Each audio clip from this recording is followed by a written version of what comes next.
Um, it looks like we're at the top of the hour, and so let's go ahead and begin. Welcome. Absolutely. Welcome to the course in Child and Adolescent Psychopharmacology, and I'm Dr. Thomas Brady, a board-certified child and adolescent psychiatrist. I met many of you last spring in my teaching of a course on legal and ethical and professional issues related to psychopharmacology. This is going to be a bit of a slightly different format this time around, in that I'm not going to use the chat room and the chat text, but I won't be on video. I will be on audio, of course. And we'll go through the weekend using the PowerPoint slides as the basis of my lecture. Having said that, I would like to talk about a few housekeeping issues.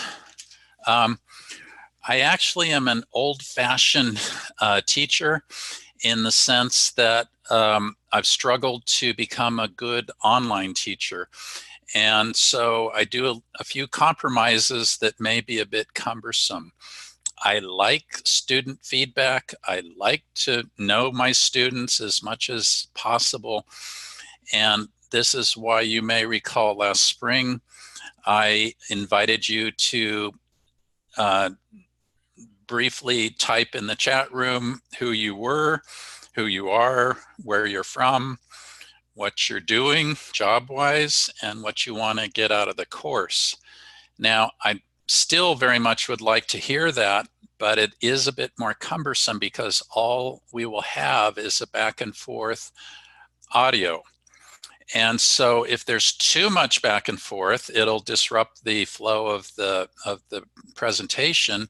If there's not enough, I feel like I'll be talking into the ether, which creeps me out a little bit.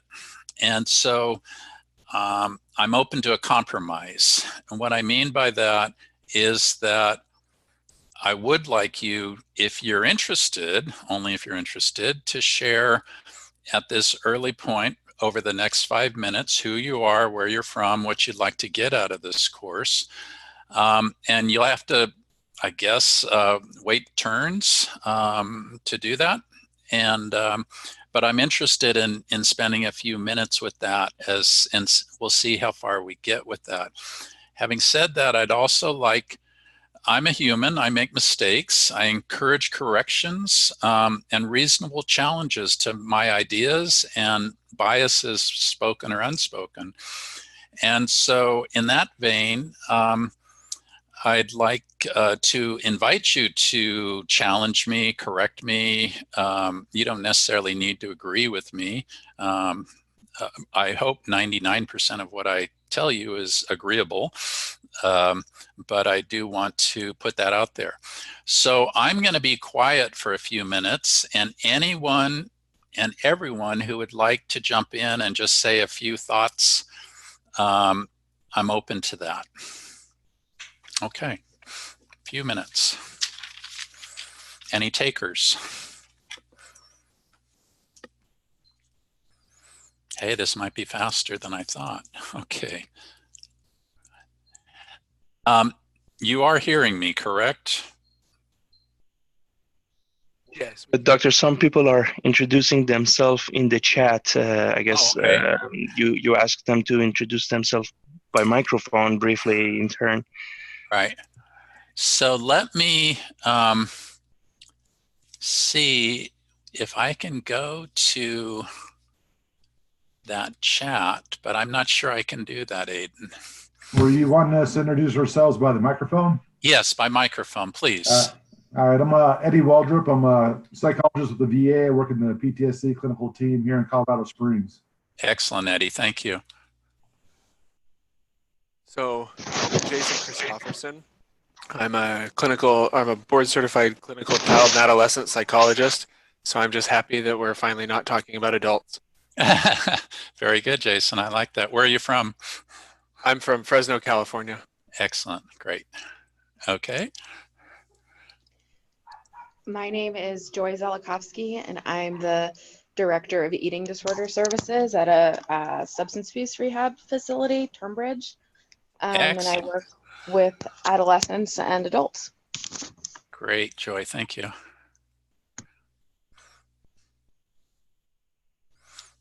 Anybody else? All right, going once, going twice. We'll be talking about eating disorders, and of course, the whole focus this weekend is not on adults.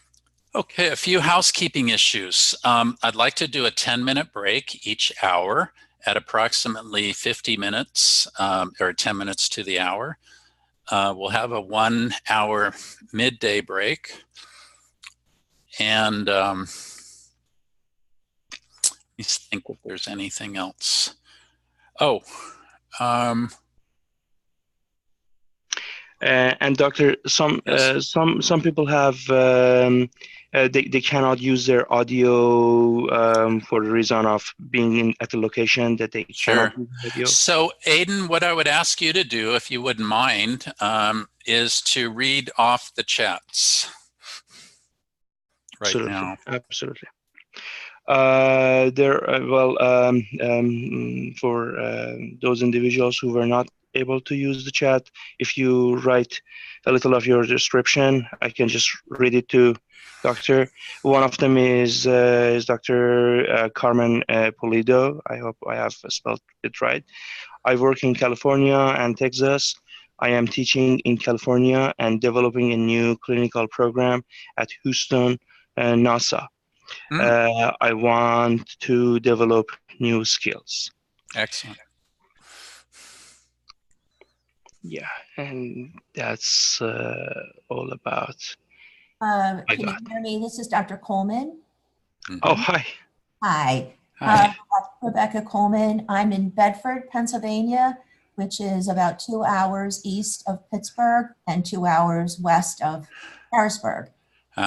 It's a small rural town, and I've only been here since mid-February of this year. We moved from Florida. Oh boy. And so I started private practice here in May, and there's a real shortage of mental health care here. Yeah. And so I've been meeting with folks at Western Psychiatric Institute in Pittsburgh. UPMC is the main provider for these areas. And so they acknowledge that this county, this area, is one area where they don't have mental health services. So I'm forging ahead and trying to make that happen.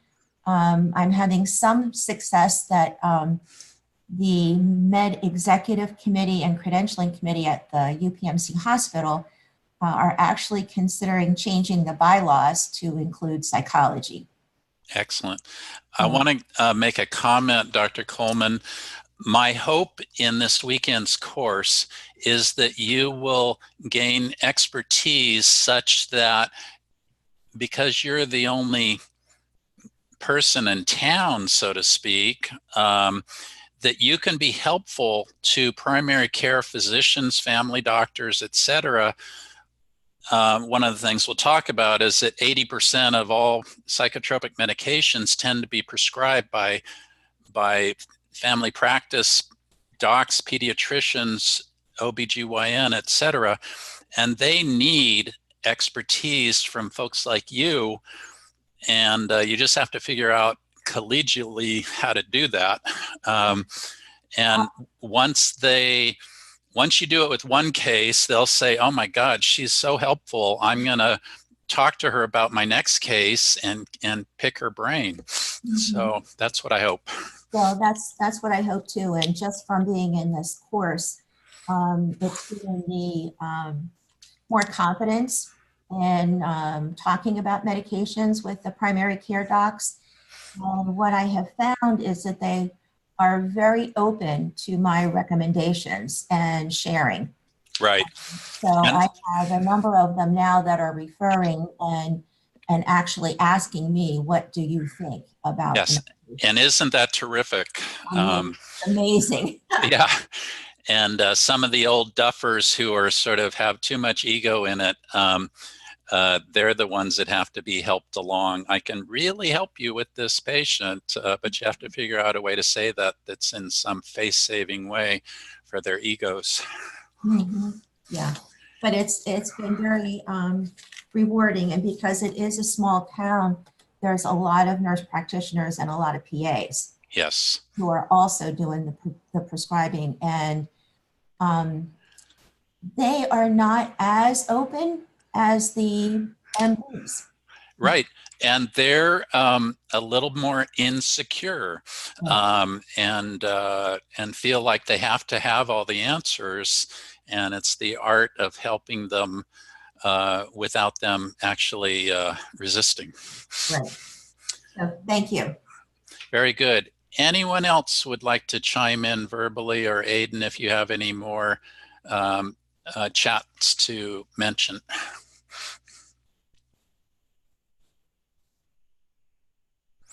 All right. I see another person. I see Monica Downey as I am a director of behavioral medicine at Laura Primary Care in Arizona. My company is very interested in allowing prescription psychiatry for psychologists, and I am hoping we will be able to implement it in some way as the company grows to different states. What a wonderful opportunity with a growing clinical company to get your foot in the door like that and show expertise by clinical psychologists with special skills in psychopharmacology. That's true.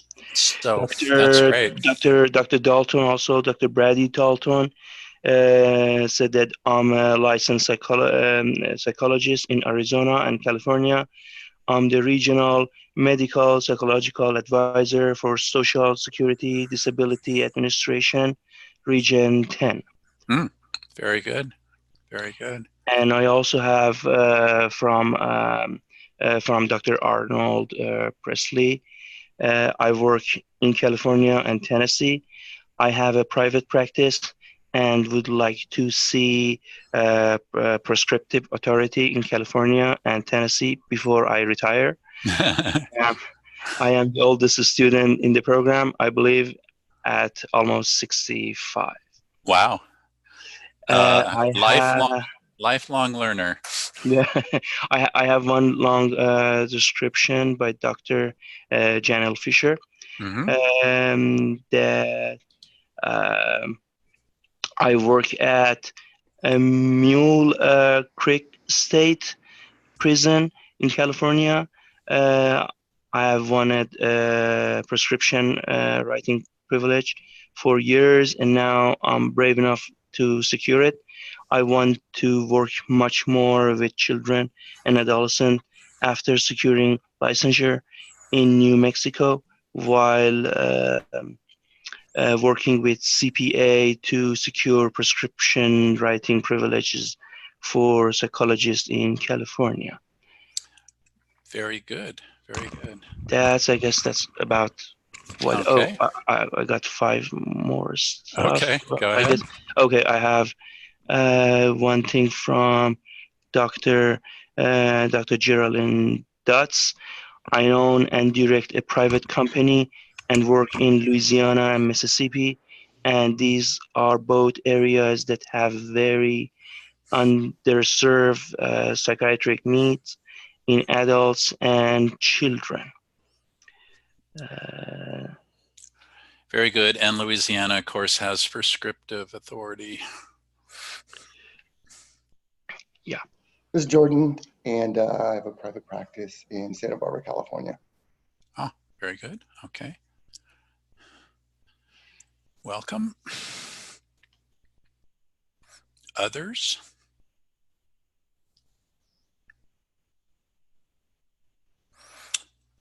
Okay.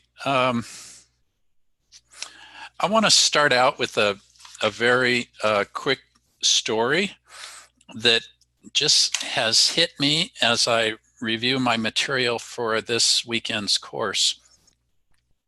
I have a good friend whose first name is Harvey, who I was chief resident way back when, and he was the next year down, and we've been friends ever since. And one of my last medical director positions was at Villa Fairmont in San Leandro, California, just below Oakland. And he had been medical director there for on and off for 30 years. And Harvey's a great guy. He also admits that he's a bit lazy. And he challenges me that I'm a bit too OC, and that's been our friendly challenge back and forth over the years. And so I said, Harvey, you've been a fantastic medical director. What's your secret? And he said, do nothing. And I laughed and I said, well, that fits with you. And he said, yeah. And I said, what do you mean do nothing? He said, people come to you, whether it's staff, patients, families, etc., often in a crisis or at least a heated situation, and they want you to solve it. And he said, but it's a big mistake to jump in and solve it because they're capable of solving it themselves. You might advise them, but don't solve it for them like you do, Tom. Don't take it over and work so hard at it and sweat it so much. He said, first triage, right? Every safety first. Make sure nobody's bleeding or dying or attacking or attempting suicide. Make sure that the safety issue is taken care of. After that, back off and do nothing for a while, because half the time the situation solves itself, and the other half the time it'll work itself out with discussion, and get those two staff talking together who disagree. Don't jump in and solve it for them. Don't be big brother and all that. Let them figure it out. So I really like that attitude, and I think it's worth considering. Try not to do anything, but safety first. Anyway, with that, you can see my background. I won't go into it, but I'm an overachiever. Our 65-year-old Arnold, I actually got my MBA just before I turned 50, saying if I don't do it before I'm 50, I'll be too tired to do it. Well, I don't know if that's true, but it was a wonderful experience. And if you're at all interested in healthcare business and that, it opens up your world to other opportunities. Like that allowed me to become the chief medical officer of the largest behavioral health treatment company in the country. That was CRC Health Group between, 2004 and 2009. So the course goal, and we're going to start rolling through the slides now, is to aid practicing psychologists to function optimally as part of a team with respect to child and adolescent psychopharm. And I hope that you will be able to achieve these objectives. And we're going to go through this in detail, so I'm not going to go through it too much here. Oh, by the way, there's something very important to mention, and everybody wants to know about tests and grades and stuff like that. Embedded in this course are 45 questions and answers that are not graded. Some of the questions are actually trick questions to get you thinking, and the answers are somewhere in the middle. So don't fret that. They're not graded. The only grade you're going to have for the course is a 25 question test after the course is over. And if you've listened halfway through the course, you're going to pass the test. There are no trick questions in the 25 question final test. or at least I think I've eliminated all of them. All right. So let's just jump into the material. Here's the course outline and sort of how we're going to structure it for the weekend. We're going to talk about, I'm going to continue doing an introduction for a while, and then we're going to talk about a treatment rationale and legal and ethical issues in brief, a mental health evaluation and treatment plan, psychotropics for internalizing disorders. I've broken it up to an old-fashioned way of internalizing disorders, those that sort of affect the individual more than the external, the environment, and those disorders that are so-called externalized disorders, ADHD and oppositional defiant, and things that affect people around them more than the individual per se. We'll talk about neurodevelopmental disorders and medications. We have to be very careful in that discussion, of course, because you don't just slap a medication on a kid with autism spectrum disorder. You have to have specific rationale for that, right? And other disorders, addictive disorders, Tourette's disorder, medical illness, and typical child and adolescent behavior symptoms that pop up for medical illness, etc. Non-traditional treatments.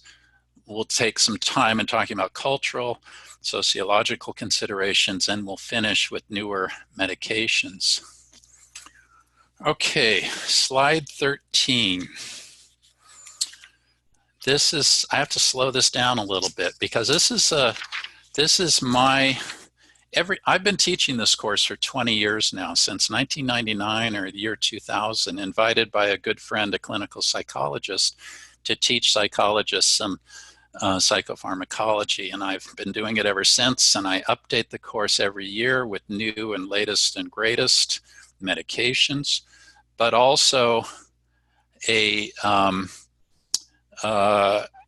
have to talk about our current political climate. I'm not going to talk about politics per se. That's not appropriate for this course. But I do need to talk about, or I feel the need to talk about, child and adolescent psychopharmacology in reference to our changing culture.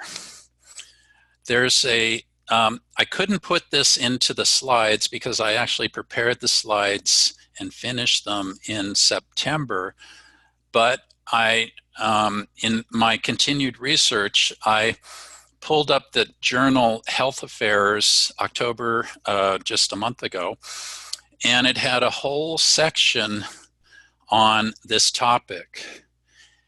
It talked about a general social survey monitoring Americans' beliefs and behaviors. It was conducted by the University of Chicago, and they've done this sequentially, 1996, 2006, and most lately 2018. The 2018 survey of American beliefs about mental health issues and behaviors was conducted shortly after a string of high-profile mass shootings in Nevada, remember that, in Las Vegas, in Texas, and Florida, claiming 101 lives. These incidents, these gun incidents and mass shootings have escalated in recent years. Gun rights advocates and their political allies have attributed the violence to people with mental illness. They've made it very simple for Americans to understand. It's the mentally ill that are causing these mass shootings. They've called for measures to sweep the mentally ill into treatment and bar them from owning guns. As Donald Trump said, mental illness and hatred pulled the trigger, not the gun. You can kind of see where I'm going with this, or I hope you can, with regard to child and adolescent psychopharmacology. There will be increasing pressures on treaters to medicate children because of perhaps behavioral tendencies towards violence or acting out. And this is a trend that has always been there, but it's escalating. So Trump suggested that the wholesale closure of psychiatric hospitals in the 60s and 70s was a big mistake. By the way, I totally agree with him on that. Ronald Reagan was the one who closed down or pushed to close down the state mental hospitals, releasing people to their home communities to get that outpatient treatment that they needed. Well, that never happened. It was never funded. So they were released into the community. And it is no surprise that I don't have the statistic in my head, but upwards of 50% of homeless people have diagnosable mental health problems and would be benefited greatly by a comprehensive outpatient wraparound type services, including housing, social services, and treatment and medications. But that doesn't happen in our society, at least now. Trump said that we will be taking mentally deranged and dangerous people off the streets so we won't have to worry about them so much. A big problem, he said. Okay, let's quantify this a bit with the American Beliefs General Social Survey. In 2018, this is scary stuff, at least it is to me. 70% of respondents judged people who would probably be diagnosed with schizophrenia to be potential danger to others. In 1996, 12 years ago, 57% of the population held that opinion, as did 60% that was 20 years ago, as opposed to 60% in 2006.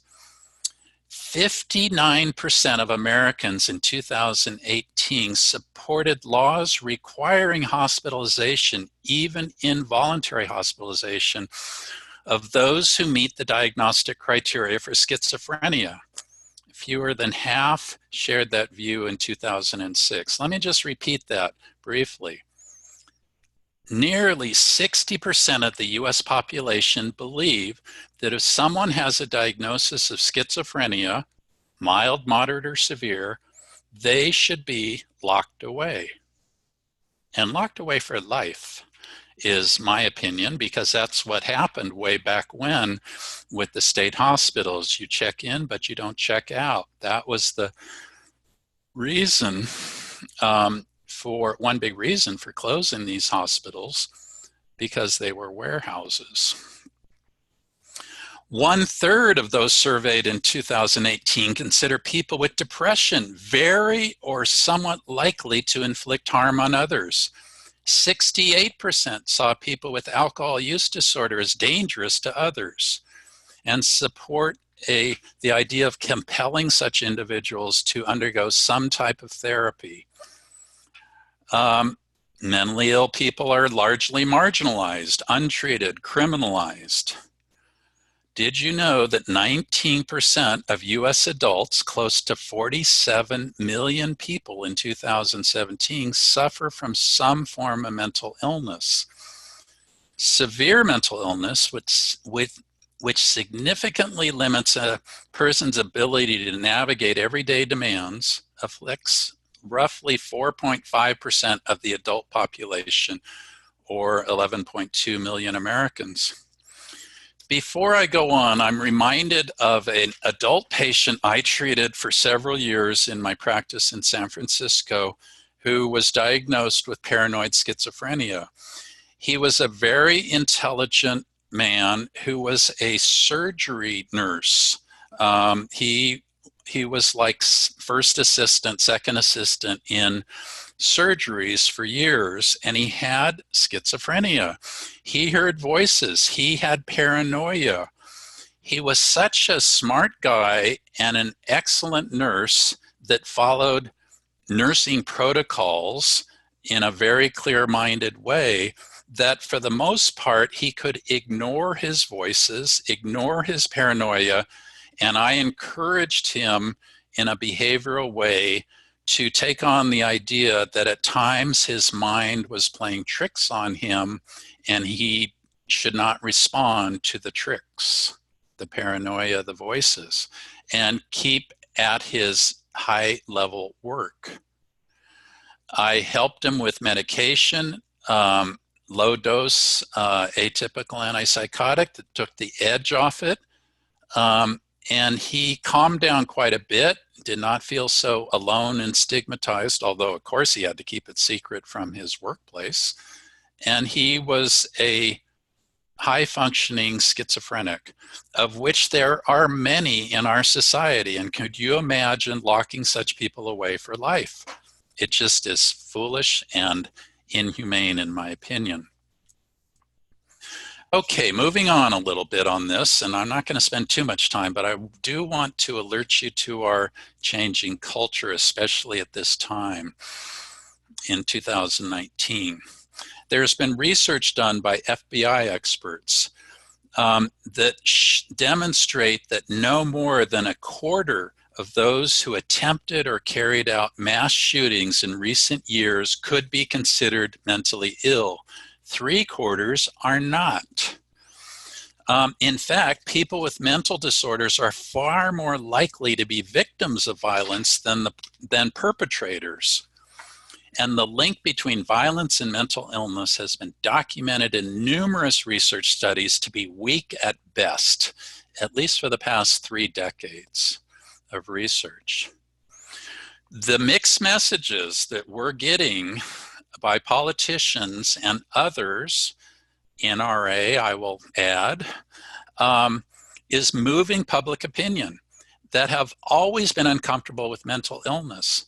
More Americans worry that mental illness is a major contributor to violence and seem to believe that treatment, even if coerced, might enhance public safety. A recent review of research concluded even if we had a cure for serious mental illnesses that completely eliminated active psychotic and mood disorders, which we don't, the problem of interpersonal violence in the population would be reduced by an estimated 4%, while 96% of violent acts would still occur. And these calculations look at past mass shootings that are now a daily occurrence. And this 96% of violent acts outside of mental illness arise from domestic disputes, gang activity, general crime in the US. And thus, mentally ill people becoming violent is a tiny factor. That's the evidence. Research on mass violence events reveals that most are carried out by people who are at a point of personal crisis. Most are actively suicidal and may even be hoping to be killed by police when they engage in their violent act, the so-called blue suicide. Being in a personal crisis or emotional crisis, or even being suicidal, is not the same thing as mental illness. Here's some further thoughts on firearm suicide in the United States. Pretty appalling. Doctor, excuse yes. me, are you moving through the slides or? I am stuck on political climate focused on simple solutions, victimizers, and victims. Okay. So we're going to stay on slide 13 for another 5 minutes. Great, thank you. Sure. Okay. In the US currently, or last 2018, there were 22,000 firearm suicides, including 1,000 children and teenagers. 2/3 of the gun deaths in the US are suicides, resulting in an average of 61 deaths a day by firearm suicide. And the problem is getting worse. It's increased, overall US firearm suicide rate has increased over the past decade by 19%. But get this, firearm suicide rate for children has increased 82% over the past 10 years. And for veterans, it's 1.5 times higher than non-veteran adults. In a recent poll, 16% of respondents, or roughly 40 million American adults, reported that someone they know or care for has attempted or has succeeded in dying by suicide with a gun. Firearms triple one's risk of death by suicide. If you live in a state in the United States that has low regulation on firearms, it is 4 times more likely in that state to have a suicide by firearm than in such states like California that have much stronger gun regulations. And this is even after you control such factors as poverty, unemployment, serious mental illness, and substance abuse. So while firearms are used in less than 6% of suicide attempts, over half of suicide deaths are with firearms. Most people who attempt suicide don't die unless they use a gun. If you don't use a gun in a suicide attempt, it's less than 5% chance that it will result in death. But if you use a gun, 85% of those attempts will end in death. The vast majority of those who survive a suicide attempt do not go on to die by suicide. Every patient that I've worked with or somehow come in contact with, if you ask them the question, are they glad that they did not succeed in their suicide attempt? Every one of them, 100% in my experience, has said they were glad they did not succeed. This is why they're finally building a net under the Golden Gate Bridge, which has drawn people from all over the country and all over the world to commit suicide in a most dramatic fashion, approximately 1 a week since the building of the Golden Gate Bridge in the late 1930s. It should be no surprise that men represent 86% of firearm suicide deaths, and that most of these men are white, older, and live in rural areas. And it should be no surprise that in child firearm suicides, the gun belonged to a family member 80% of the time. In other words, the gun was in the house. All right, you're picking up some of my biases, and let's move on. I think it's important because we are all being pressured as treaters to take into account these new cultural feelings and put these people away, and at the very least medicate them out of their violent tendencies. So here's your first question of the day, not graded. Give it your best shot, and unfortunately I can't do a poll, so you're just going to have to wave your hand yourself. Research conducted in 2018 suggests that the majority of Americans believe people diagnosed with schizophrenia are potentially violent to others and should be hospitalized even against their will. True or false? The answer is true. Slide 15.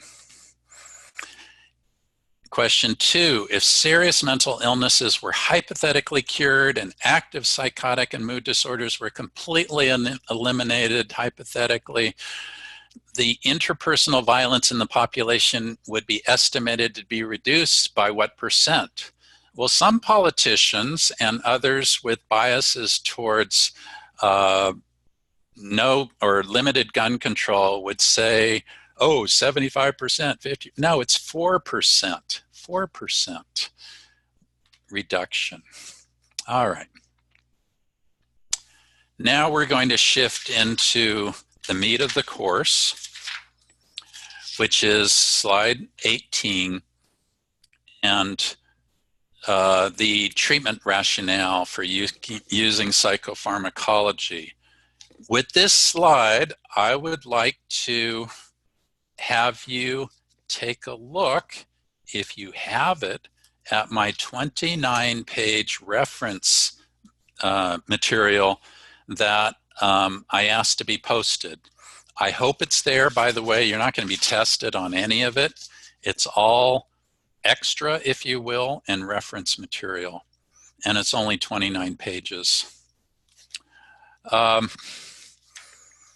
What it includes, and I'm just going to go through it very briefly, is my simple mental health evaluation form, which is 2 sides of 1 page, if you will, and with some guidelines of what you want to include, such as things like the informant. The kid's the informant, the school's the informant, the parent, the guardian is the informant.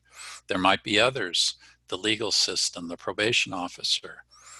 The presenting problem from the kid's point of view and from the parent's point of view. You want to hear what the kid thinks. The history of present illness. This is standard stuff. Symptoms, duration, intensity. Include a risk assessment. Current mental health medications, the names, the amounts, the durations, the effectiveness, the side effects, the compliance. The past mental health treatment.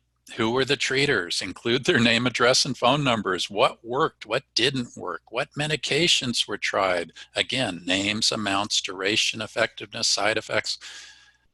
What medications worked and didn't work in the past? Medical history. The name of the primary care doc, any medical specialist, the allergist, the oncologist, etc. The birth history, the medical illnesses. Again, medications, allergies, food allergies. The mental health history. One of the most effective ways of medicating children and adults is to find out what worked and what didn't work in the family. What were those other diagnoses in the family? How close to the index patient are they? Are they sibling? Are they parent? Are they cousin? Are they second cousin? Are they grandparent, etc.? What were their diagnoses from a mental health point of view? What were their medications that they took? This is difficult stuff to get, and you're always getting more of it over time as you get the family interested in this story to flesh it out. The substance abuse history in the family, in the kid, in the extended family.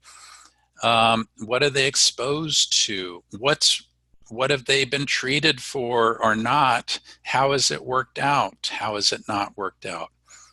Psychosocial history. For the family, the home environment, the school, the grade, and the grades they're getting, their peers, exposure to trauma, deaths, attachment disruptions, their exposure to media and internet exposure, how much media exposure, how much online time, how much Facebook time, duration each day, each week, and access to weapons. And always the question, where are the guns? If there are guns, where are they? Are they properly secured? The mental health exam, from the kid's point of view, from the parent's point of view.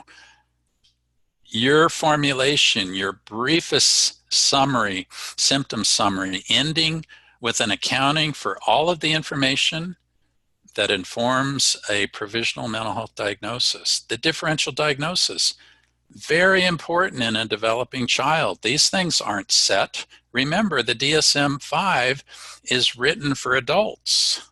All of those categories, diagnostic categories, are adult categories that have been extended to children. And then the treatment plan and the detail of the treatment plan, the psychotherapy. What type is it going to be? What method is it going to be? What approach is it going to be?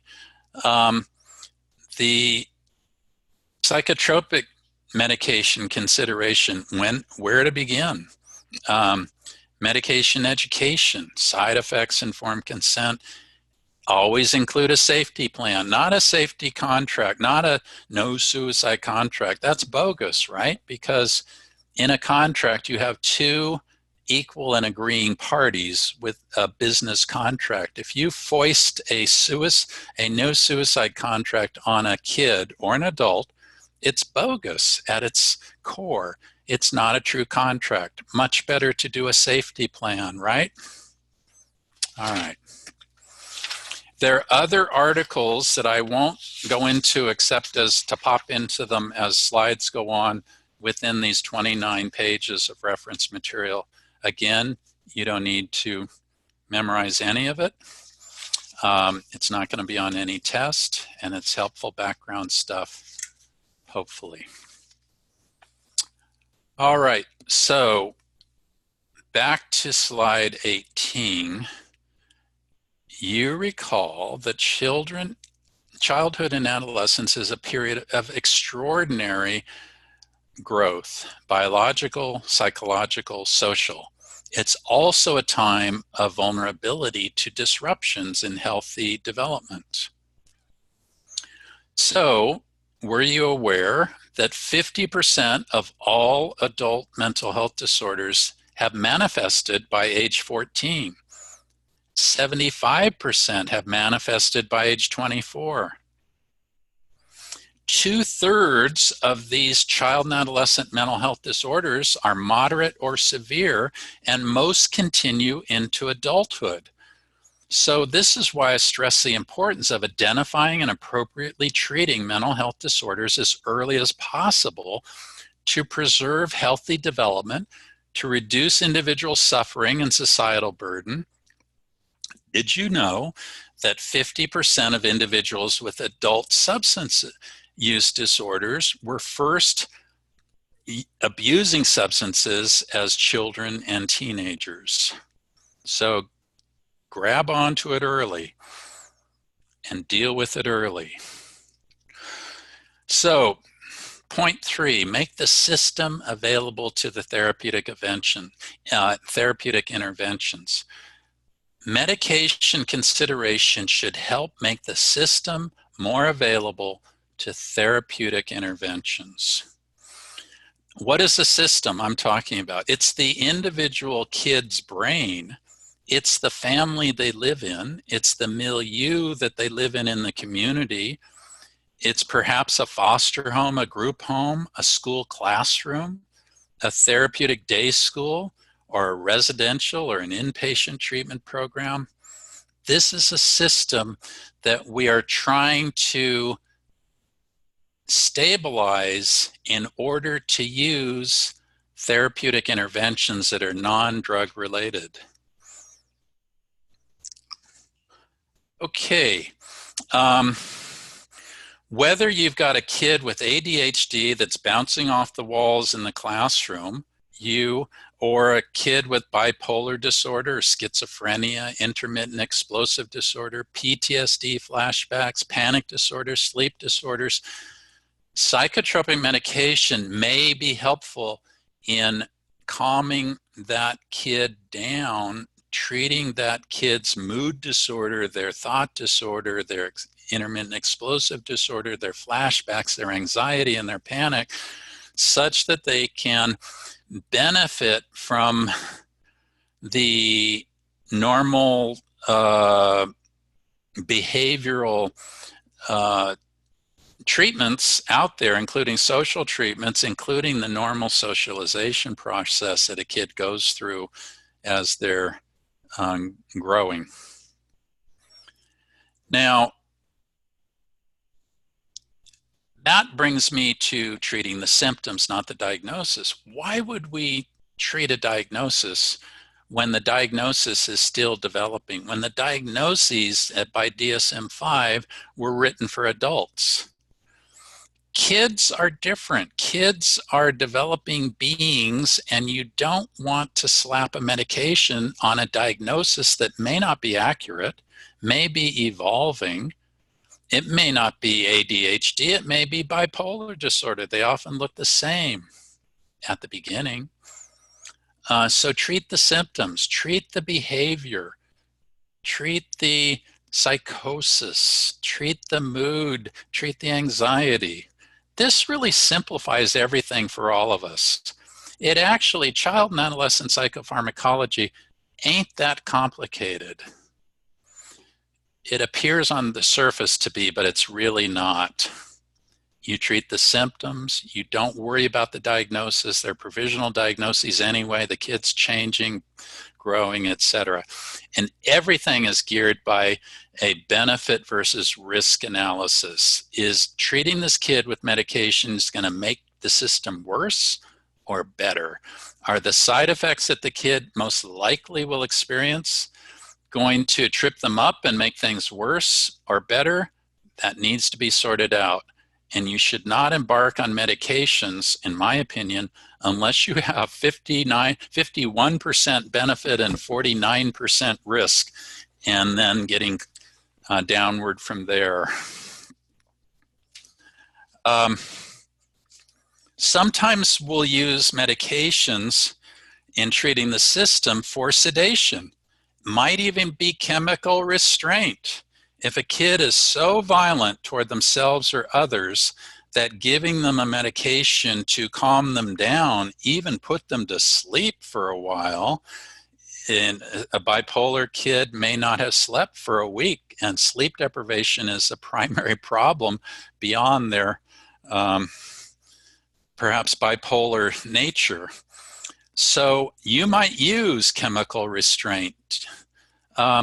You might use, this is very touchy and controversial stuff, but if a kid is in a group home and they are bursting out of the group home because of their agitated and violent behaviors, you may choose to medicate that kid, not just to calm the kid down, but to treat the group home from escalating with the other kids, from having to hire more staff, and that's a very controversial topic, because the reality of our world is things have to be paid for, and you can't just throw in another staff or two to calm down a situation in order to prevent medication of a kid.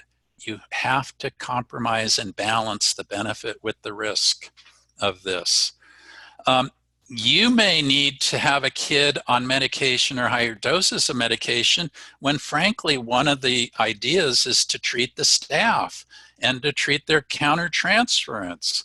It is very difficult working with agitated and violent children for staff. They burn out, they get angry, they act out, they punish the kid, and you may find that medicating the kid to some degree will help lessen that countertransference. I have gone through in my 35 years of practice a lot of this, and one of my earliest jobs as a medical director is the only time I acted out and walked out of a treatment review because I was furious with the staff for demanding that I medicate a kid when I wanted them to do better work in the therapeutic milieu and hire more staff. And I ended up going to the head medical director. He sat me down and he said, you know, look at your choices here, Tom. You're between a rock and a hard place. The staff are not all bad. They're trying to do their best. That kid is just acting out so much that if you don't medicate that kid or raise the dose, I can't remember the details now, that kid is going off to the state hospital where he's going to be warehoused. So that's your choice. That's your dilemma. Well, I increased the kid's medications and things worked out. And the staff forgave me for my naivete and my holier-than-thou attitude. And that's why I kind of embrace my friend Harvey's philosophy, which is a little kinder and gentler than my perhaps more rigid and OC way of doing it, my way or the highway, I know the right way, where he had a much more benign approach of if it ain't broke, don't fix it, and get out of the way if you can and let them figure it out. And don't try to be the king or the hero. Remember, these children are developing, changing, their symptoms are changing, and the diagnosis you're giving them is straight out of the adult DSM. So what percent of adult mental disorders, question 3, is manifest by age 14? Is it 10%? Is it 90%? The answer is 50%. 50% of adult mental disorders manifest by age 14. Let me just launch off on that for a moment. What if you decided not to treat that kid, saying, hey, it's not bad enough. Hey, yeah, they're hallucinating. Yeah, they're paranoid, but I really don't believe in medications. I'm a conservative person, and I'd rather have them in the corner hallucinating quietly in the corner of the classroom in that special ed class than medicated and participating, if not fully, in part, in what's going on with social development and peer relations, et cetera, so critical to develop as a child and adolescent. Frankly, I'd rather medicate that kid judiciously to bring that kid back into the world to naturally benefit from what the world has to offer. If they're too psychotic, they're too impaired, they're not going to develop those social relations and other very important life skills. Question 4, what percent of adults diagnosed with substance use disorders began their substance misuse as teenagers? Again, it's 50%. And then one more question and we're going to take a break. Question 5. When it's said that psychotropic medications assist in making a, quote, system available to therapeutic work, what could this definition of system include? Well, I gave you that answer earlier. It's all of the above. It's the child and adolescent themselves. It's a parent. It's the family. It's the group. It's a foster home. It's a classroom. It's society itself. That's the system we're going to be treating. Let's take a 10-minute break, get together at 8 minutes after the hour, and continue on with legal and ethical issues. Okie doke. I'm going to put down my microphone, but keep everything on. Ladies and gentlemen, let's get started again. It's 8 minutes past the hour. If someone will just chime in to say they're hearing me, and also if anybody has any comments about the last hour and some of this newer information about cultural trends. I'm curious if it resonates with any of you, and if you're seeing any of these trends that are talked about in the Health Affairs Journal of last month.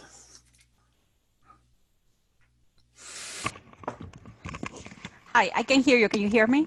Yes. Okay, yes. Very interesting. Right now I don't work with children, so I'm a little bit like out of touch, you know, what is going on. But I think that I like the discussion because it really highlights the importance of us, not only like learning how to be practitioners, but also have in mind what other forces may kind of like stress our work. And I like that discussion. Thank you. Very good. Thank you. Also, Doctor, if I may just jump in, some student asked that over the quizzes, if you can kindly go a little slower before that information kind of seeking. Yes. Okay. Very good. I'll slow down with those questions.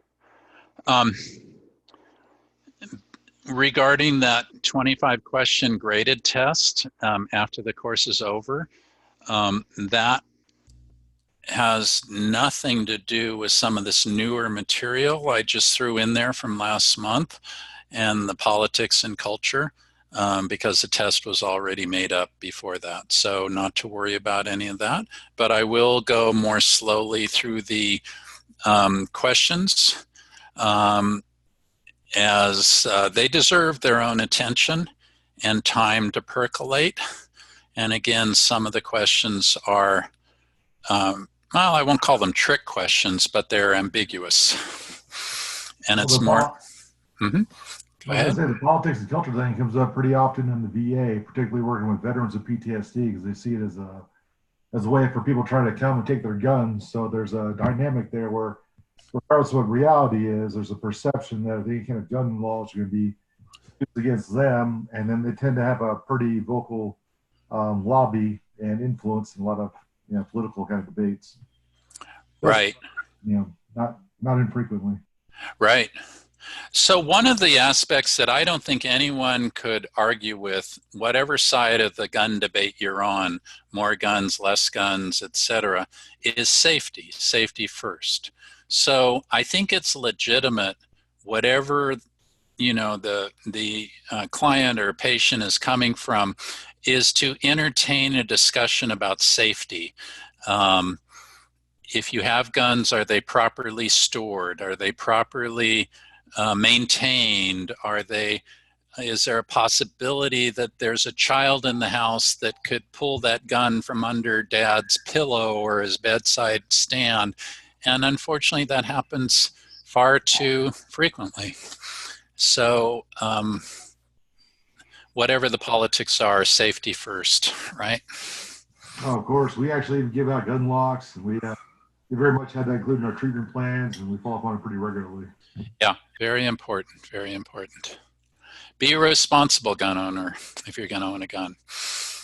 Take it super seriously and think of the worst case scenario that might occur and how you would feel if that situation did occur. How would you feel later if you could have done something but you decided you didn't want to, or your politics told you that no one could tell you what to do? It could change your life and your families. All right. Our next section is legal and ethical issues as it relates to child and adolescent pharmacology. And we're going to go into these 5 bullet point areas in a little bit of detail. This is the outline slide and we're going to talk about informed consent with respect to children, and the right to refuse medication, and the case against child and adolescent psychopharmacology, which there is a case, and we have to not only acknowledge it, but learn from it and listen and respect and challenge when it's not right, in our opinion. We need to look at the pharmaceutical industry and their influences, positive and negative, and also the Food and Drug Administration's work with child and adolescent meds, and what they're doing well and what they're not doing so well. So moving on with slide 26, we have a question. Chemical restraint of a child or adolescent is sometimes justified, true or false? Before I throw up the answer, give it some thought. Would you ever justify chemically restraining a kid? Well, my answer is that it's true. That there are times when in the risk-benefit analysis that chemical restraints of a child outweighs the alternative of not chemical restraints, but violence and perhaps other types of restraints. In the bad old days of I won't say the bad old days, but in the old days of child psychiatry inpatient work, I started my training as a child fellow in 1986, I believe. And in the early 80s, children were admitted to an inpatient unit with the average length of stay being a year, 6 months to a year and a half. And we all thought that was the right way to go at the time because we could really tune up those kids. What we neglected were the families, even though we tried. And that kid became such a superstar with respect to their siblings and their home that they never could return to home again, at least in the old way of being a normal kid, a normal sibling, etc. Will you do me a favor? Will you give me some more water, please? Will you refill my water for me, please? Okay, if you please mute yourself if it's not related to the course. I did that. All right. So restraints used to be, we'd wrap kids, we'd sheet restraint them, take 5 white sheets and sequentially mummify them. And we thought that was a kinder and gentler way than giving them a shot of an antipsychotic or a benzo like Ativan. And in retrospect, I don't think it was kinder. I think it was scarier. Would you rather have a shot, or would you rather be mummified for upwards of an hour? That's terrifying, to be mummified. And then we shifted to leather restraints, 5-point, 4-point leather restraints, 5 points if you want to strap down the abdomen if they're bucking. How kind or unkind is that with regard to a shot? Well, it's an open debate. Now, if you look at it from a strictly, a strictly external versus internal, outside the skin or inside the skin, you can make a case that leather restraints is less restrictive than giving someone a shot in their butt or their arm, their shoulder. But I even question that, and I don't have the answer for that. But anyway, the gist of this question is, yes, it is sometimes justified to give a kid a shot or force them to take an oral medication to calm down when safety first and life and limb are at stake. All right, now let's shift to informed consent, slide 28. From what point of view are we getting the consent? Is it the child's point of view or is it the parent's point of view? Well, it has to be both, of course, because the parents are the guardians. The parents are the legal representatives of the kid, and they have to be told what's going on. And what is informed consent? In an ideal world, informed consent means that the treater educates the receiver, the patient, the client, with all the knowledge, education, and experience that treater has to help the client or patient or parent to understand the whole picture in order to make a reasoned decision, yes or no. Well, that's the ideal. It never happens in reality, of course, but we have to approximate it as best we can. So let's go back to the child and adolescent. How do you talk to a 6-year-old about informed consent? Well, I've got 4 case examples from my private practice to share with you, and I'll rattle through them briefly. I treated a 6-year-old girl that I'll call Sarah between the ages of 6 and 9. I gave her the provisional diagnosis of ADHD. And as I recall Sarah, she had more of the so-called stereotypical boys ADHD of the hyperactive impulsive type rather than the stereotypical girls type of ADHD of the spaced out kid in the back of the classroom, inattentive. That's a stereotype. Kid, there is a grain of truth to stereotypes, but it is not the complete picture by any means. So with Sarah at 6 years old, what I said to her is, Sarah, I'm going to have your mom give you some medicine to help you do good in class. I think I should have said do well in class, and to play nice with friends. She was beating up on anybody around her, and kids didn't like that and ostracized her, and she was a spaz in the classroom. So those were the 2 things. For Barry, I'll call him, starting at age 7. I treated him for 5 years between the ages of 7 and 12. He had a diagnosis of ADHD and dysthymia, rule out juvenile bipolar disorder.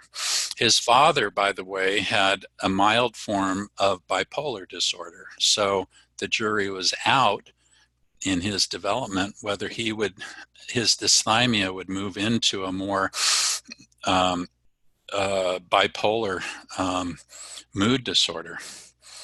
And for him, over the 5 years, we did various medication trials to see what would work, what would be the best, and they included Ritalin, Zoloft, the SSRI, Cylert, Desoxyn, which is methamphetamine, Paxil, and Wellbutrin. And these were trials over a year, and we settled on Wellbutrin.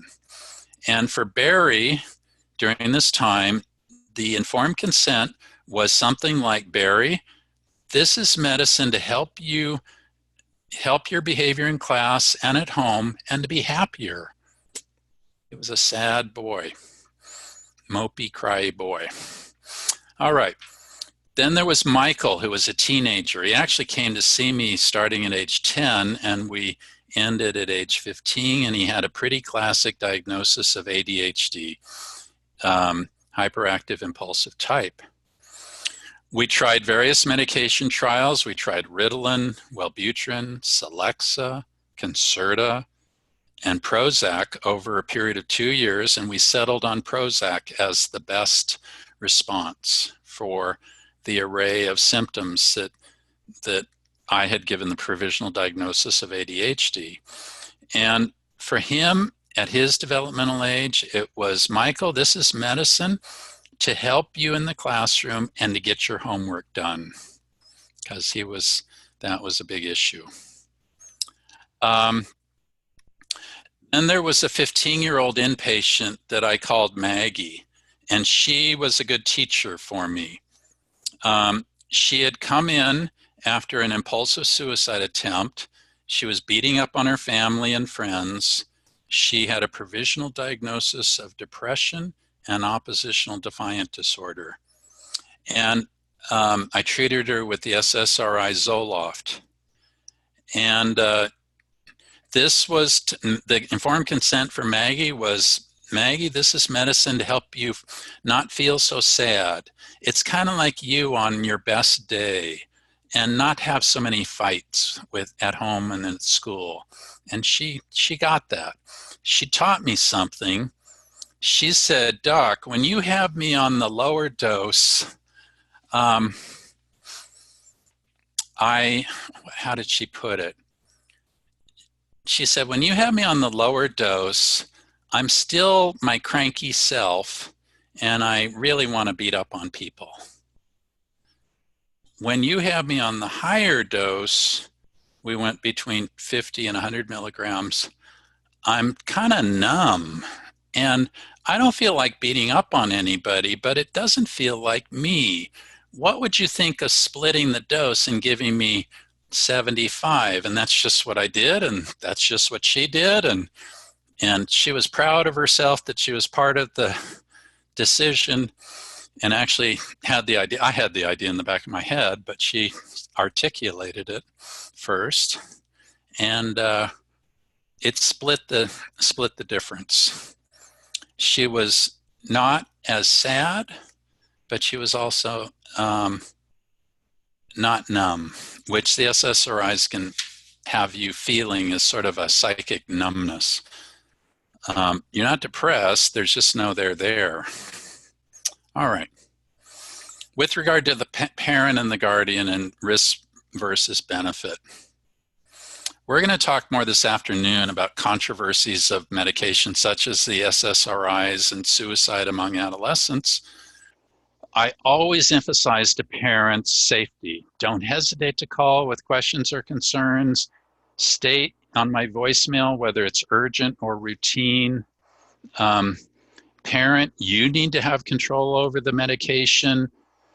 Discuss who keeps it, how it's dispensed. We'll go into that in a little bit more later. Med compliance, it's a parent's responsibility. And if the kid doesn't take the medication, the parents are often reluctant. They're often colluding with the kid, unconsciously or otherwise. And this needs to be drawn out and listened to their objections and their concerns and addressed. They need to be given written drug information. They need to sign a consent form. it's necessary for the parent, but frankly, I always have the kids sign a consent form too, even if they're 5 or 6 years old, to show that they're part of the team too, and that their thoughts are taken seriously. It's not legal. It's more of a therapeutic thing. I caution parents never to use medication as a weapon for bad behavior, never to threaten. I'm going to take you back to Dr. Brady sooner if you don't take this medicine. You turn a kid against the team and against the medical system. You turn a kid into a what do they call that? White coat, hypertensive, where you're terrified of going to the doctor. These are adults that have, often been thrown into situations as children that they didn't have any control over, even including being forced to take medication. So you try very hard to keep the kid in the loop. And let's talk about children of divorce. You might think that non-custodial parents have no rights around things like medications, and you would be wrong to think that. It all depends on the divorce decree and what specific rights each parent is given, whether they're custodial or non-custodial. So there are non-custodial parents that have rights of refusal of medications and medical interventions. There are other divorce decrees that just have the non-custodial parent basically not exist for the child with no consents needed, etc. And if you ever want to contribute to a divorce fight and conflict, jump into it related to medications. These are fertile areas of conflict in separation and divorce.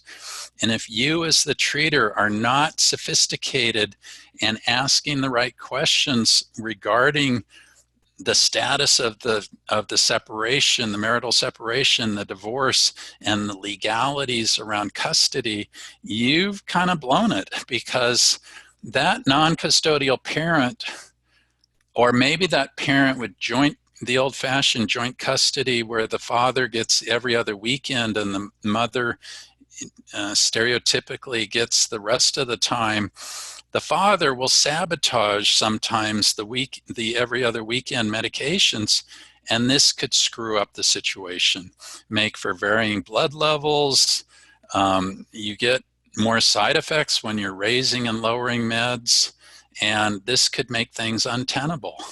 So medications are landmines for custody and visitation battles. And it's not rocket science, just get on top of it at the beginning. Parent may say, my husband's out of the picture altogether, but he does pick up the kids every other weekend or for holidays. Don't leave it at that. Drill down and figure out what's the right thing to do in this situation with that parent. Oh, I don't want my spouse to know that those are landmines and red flags. If they say, I don't want my spouse to know, they would kill me or be very upset with you, and be very cautious in those situations and have some trepidation about it. Question 7. In the case of divorce, there's no legal need requiring a non-custodial parent to give medication consent. I think I just gave you that answer, right? The answer is false. It may be in that individual case that there's no legal need for that situation, that family, but the next family with a non-custodial parent and separation could be the opposite. It always depends on the divorce decree, and you would really like it in writing, because the custodial parent may be not remembering properly or freaked out or otherwise, not able to share it, or actually subconsciously wanting to jab the other parent and use the kid as a weapon to do that. Don't get caught in the middle of that. All right. Now, this is a question that it's not a trick question, but we haven't gone into it. So I'm curious what you think. I'd like you to commit yourself. Unfortunately, I'm not going to see the chat room to see what you what you answered, but let's see how this goes. Question 8, a developmentally age-appropriate child or adolescent is generally capable of dispensing his or her own medication at what age? Is it 18, the age of consent? Is it 14, which is thought to be the beginnings of adolescence, if you will, in an arbitrary way? Is it 10? Is it 6? Is it all of it? What do you think? What do you think? Make a commitment. The answer is 18.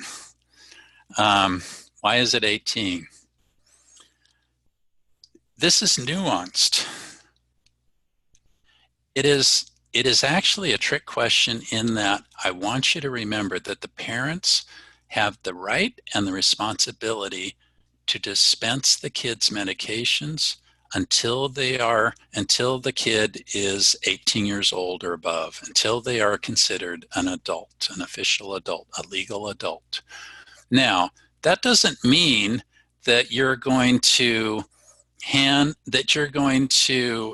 crush an 18-year-old's Prozac in their cereal and sneak it to them the way you might do it with a 5-year-old, by the way. It means for a older adolescent, most of the time, what you will do is mom or dad will have the medication in a high kitchen cabinet so they don't forget it, or high medicine cabinet. Take a pill out each morning and put it next to the kid's cereal or on the napkin, right? Or on the spoon, and the kid will take it and you'll sort of look out of the corner of your eye that they took it, right? That's the kind and gentle and respectful way to do an older teenager who in a year or two is going to be, it's on their own, right, to decide. For a younger kid, you might take the medicine, a younger kid meaning 12 or under, or 14 or under, you may take the medicine and literally put it in their hand when after they've brushed their teeth in the morning, or after they're eating their cereal, or while they're eating their cereal. And for a younger kid, say younger than 10 or 8, you might, I actually don't recommend crushing medicines and hiding them in food, because that's deceptive. And what are you trying to hide, right? Trying to hide something that's wrong? No, it's not wrong. So be open about it.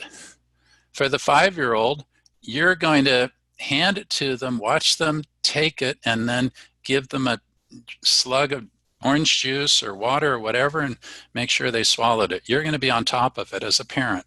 Use logic with that. All right. Let's shift to the right to refuse treatment and medications. Slide 33. First, there's de facto refusal. What I mean is, you don't take the medicine because you don't take the medicine. It's just the facts.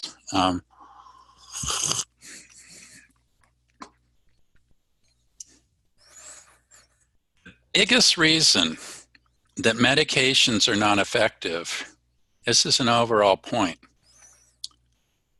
for adults or children, is that they don't take the medication. The biggest reason medications don't work is that you don't take the medication, or you take it on your own schedule, or you say, oh, I don't like that dosage, I'm going to take half as much, or oh, I really like that dosage, I'm going to take twice as much. The biggest reason for medications but in the case of not taking them at all, is just not taking them. There is a 50% non-compliance rate on average. Half the time medications are not taken either at all or by proper dosage, proper prescription. That's pretty important, 50%. So when a parent or a kid or an adult is saying the medicine's not working, the first question you should ask yourself is, are they taking it? 50% of the time they're not taking it. Oh yeah, I took that Prozac for a week and I didn't like the way it made me feel swimmy, so I stopped taking it. It doesn't work. You're asking a parent about the kid's medication history for childhood depression. Oh yeah, my child has been on every SSRI, every dual action antidepressant, and lo and behold, you find out that they've taken it for 1 day, 1 dose, 2 days, a week or two, and they didn't like it and they stopped taking it. Those aren't adequate medication trials. That's not failure of the medication. That is non-compliance. Non-adherence, we call it now, right? Okay, it's State of the Union dependent in terms of the right to refuse treatment, the legal right to refuse medications. And I can tell you about California because I'm based in California, and I encourage you, if you're into it and it's relevant to you in your practice, to investigate your own state's legal requirements when it comes to age of consent and when a kid can refuse medications. I wish I could tell you the entire states of the union, but it's beyond my capacity and frankly interest. And I encourage you, if it's relevant to you, to check it out for your own state. In California, which tends to be pretty good as states go around the country in terms of patients' rights, we're often in the forefront of patients' rights, that I share with you the California system. So in California, if you're a kid that's less than 14 years old, your parent decides. There's no review hearing for a kid that's 13 or less years old. If you're a 10-year-old, a very bright 10-year-old, and say, I object, your parent decides, and there's no review process. If the parent says yes, you have to take it. If the parent says no, you can't take it. What about if you're between ages 14 and 17? In California, there's a so-called Reese hearing. Has to do with a 1987 California Court of Appeals case with a woman by the name of Eleanor Reese, who was a patient diagnosed with chronic schizophrenia who was brought in for hospitalization time after time after time, never being compliant or adherent with her medications, going into psychotic states and getting hospitalized against her will. And prior to the 1987 Reese trial, if you were found holdable, a legal hold, danger to self, others, or gravely disabled, it automatically allowed the hospital to medicate you even against your will. And the Reese hearing separated out the legal hold of danger to self, others, or gravely disabled from consent to take medications. And that was a very good thing to do, ethically, morally, legally. I was actually one of the attending psychiatrists on that same unit with Miss Reese during that period of time in 1987, and I quietly was applauding the patients' rights advocate group who were searching for a patient and found Eleanor Reese to be willing to be their test case, and they won. And that was a good thing. Made life more difficult for the hospital and the attendings, but that's as it should be, in my opinion. So if you are in California over the age of 14, then you can ask for a special hearing to decide whether or not you have to be forced to take medications. Now there's a little nuance in this.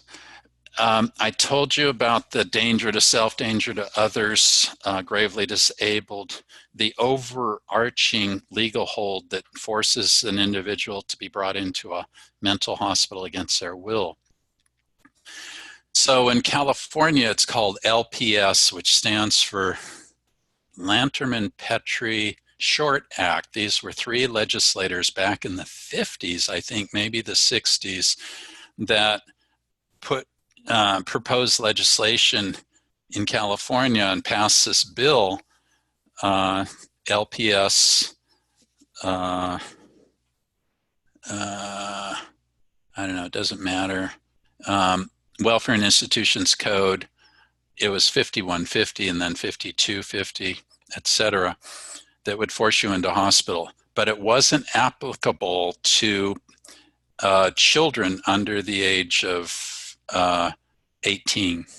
So in those cases, between 14 and 17, you had a so-called Roger S. hearing. Roger S. was a boy, somewhere around 15 years old, who said, hey, I object to being forced into the hospital against my will.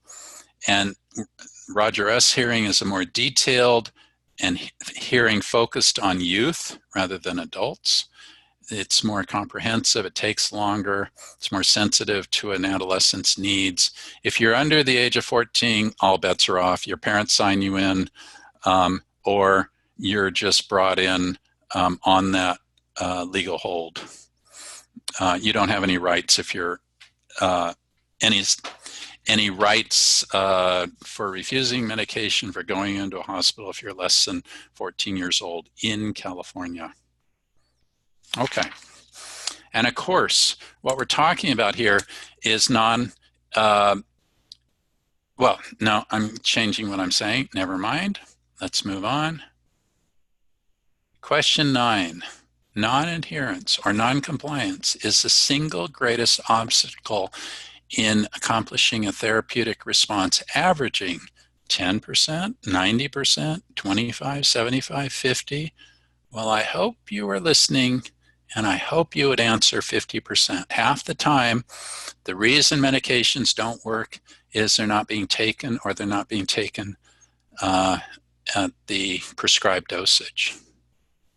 All right. Question 10. We're on slide 36. This is a bit of a trick question, and I'm interested in your thoughts about it, either verbalized or internal. In California, at what age can a child legally refuse medication, even if the parent or guardian has given informed consent? Should it be 18? Should it be 16, 14, 12, 10? The answer is 14, right? It is thought that a kid over the 14 years or older has the mental wherewithal to refuse medication if they have good reason to, even if the parents say, sure, give it to them. By the way, this can infuriate a parent against a hospital and a prescribing doc. I brought my kid into the hospital for you to drug him out of his violent behavior, his assaultive behavior. He's beating up on his younger siblings, and I demand that you basically chemically restrain him. And the kid says, screw you, Dad, I'm not agreeing to it, and I'm 15 years old.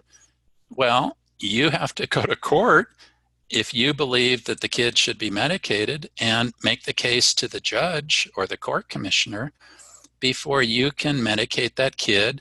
And the parent will say, who in the hell are you? And aren't I the parent? And he's under 18. I can decide. No. In California, if you're 14 years or older, you can object and it can go to court. By the way, in my experience, very few of those court cases go for the kid's point of view. They tend to go for the parent and the hospital's point of view. But the kid needs to be given the legal right to challenge. All right, question 11. The California State Court ruling that must be followed in order to require an adolescent to take psychotropic medication against his or her will is a Roger S. hearing, 5150 LPS hold, a Reese hearing, or an LPS conservatorship. The answer is a Reese hearing.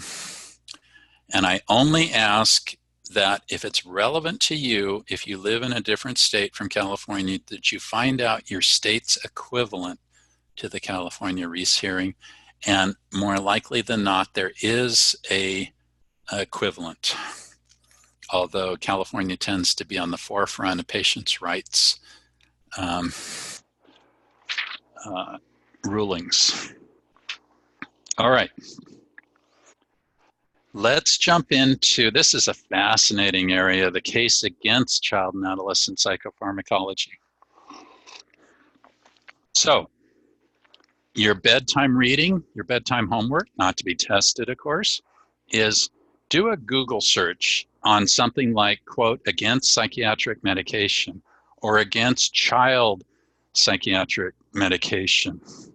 And you will get thousands of websites and hits, all the way from very reasoned academic and persuasive arguments to absolutely wacko science fiction bullshit, excuse the French, and everything in between. Go to a website, cchr.org, which stands for the Citizens Commission on Human Rights. And their whole premise is to investigate and expose human rights abuse. It sounds really cool. It's a front organization for Scientology. And as we talked about, I think, back in the spring about Scientology, they are a religious organization / cult began by L. Ron Hubbard, a science fiction writer who was both brilliant and probably a high-functioning paranoid schizophrenic diagnosis, who presented way back when, I think in the early 60s, an e-meter machine to the American Psychiatric Association asking for airtime or conference time to promote his e-meter, which was a way to test your emotional stability, capacity, depth, etc. And through some electronics and their type of therapy of clearing, frankly paying more money, thousands, tens of thousands of dollars to advance in their therapies to become clear and no longer mentally ill. You're cured of your mental illness by this e-meter machine. The psychiatrists threw him out of the room, figuratively speaking, saying, you're a quack and charlatan, and you have no business in front of the public with this quackery. And therein lay the genesis of Scientology as a religion, tax-free, and you can read all you want about Scientology, how they became a tax-free religious organization after a campaign of suing a ton of IRS personnel who were challenging their notion of being a tax-free religious organization. And the settlement was that they could be tax-free, and they did away with all the lawsuits, dismissed all the lawsuits. And we are left 25 years later with Scientology as a religion, with its training camps out in the Mojave Desert and stories you might hear of coercion and cult stuff. And you have to be very careful how you talk about Scientology, because they will come after you and sue you. And you'll win the lawsuit, but you will have paid $100,000 in attorney fees and time and trouble, and it's just a harassment type thing. But they are very much against psychiatric medication, particularly for children. A lot of the books that are advertised on the website, CCHR, go along the following theme. Johnny was given Prozac at age 6, and at age 12, Johnny murdered his family Prozac kills. They didn't mention that Johnny was placed in foster home at age 8 and was used and abused in the foster system, and by age 12 was a neglected, angry, oppositional, defiant, throwaway kid who, when placed back with his family, killed them in retribution for being terrible family and terrible parents and all that, having nothing to do with Prozac. But that's the logic. Okay. Now, there are some very well-meaning, at least on name, legislative acts, such as the Child Medication Safety Act of 2003, H.R. 1170. And on the face of it, it's just cool. To protect children and their parents from being coerced into administering medication in order to attend school and for other purposes. This act was promoted and lobbied by some, as I believe, wacko anti-pharmacology professionals, PhDs and MDs, who were dead set on having medications for kids and saw the trend, which I think was legitimate, but taken to an extreme, of a parent saying, you know, I've got a classroom of 35 kids, and little Johnny is so hyperactive and impulsive that he's destroying the classroom environment for learning for anybody else. And parent, would you please take Johnny to a doctor and have Johnny evaluated for this problem, which may be ADHD. And this gets translated in a simple victimizer way that we're increasingly seeing in our culture towards parent. If you don't medicate your kid, he cannot be in my classroom, he's kicked out. Well, there's a kernel of truth to that, right? But it has backfired badly. I have a grandniece who's a longtime elementary school teacher, and she talks about her special ed kids and her regular classroom kids. She teaches 3rd grade, and she said she can no longer talk to a parent about their child in the way of, would you get some help for your child? I think there's something that may be wrong. Would you get the child an evaluation by a mental health professional? Because the parent will often say, you don't like my child, you're trying to medicate my child and turn them into a zombie. I read about it on the website. It's right there on cchr.org. And you're discriminating against me. So my grandniece said the effect is that there are a lot of kids in the classroom setting that should be evaluated, should be considered for medication, particularly ADHD medications, but are never done so because the parents, the teachers and the school system and the principals are too frightened to do it for fear that they will be accused of violating the Child Medication Safety Act of 2003. So everything has unintended consequences, especially if it's a bias law to begin with, as this one is. There's also the Pediatric Research Equity Act of 2003, and that, in a nutshell, asks the FDA to push research on child and adolescents. We will find that most of the medications used for children are not tested on children. There's no research on the child. And if you think about it, as a parent, what parent in their right mind would ever register a kid for a FDA-approved research study where there's double blinds and you might get sham medication, you might not get the medication? Why would you ever take your kid to a research outfit that would have that kid undergo this kind of research? It's the gold standard research, but it just isn't done very much with children for all the obvious reasons.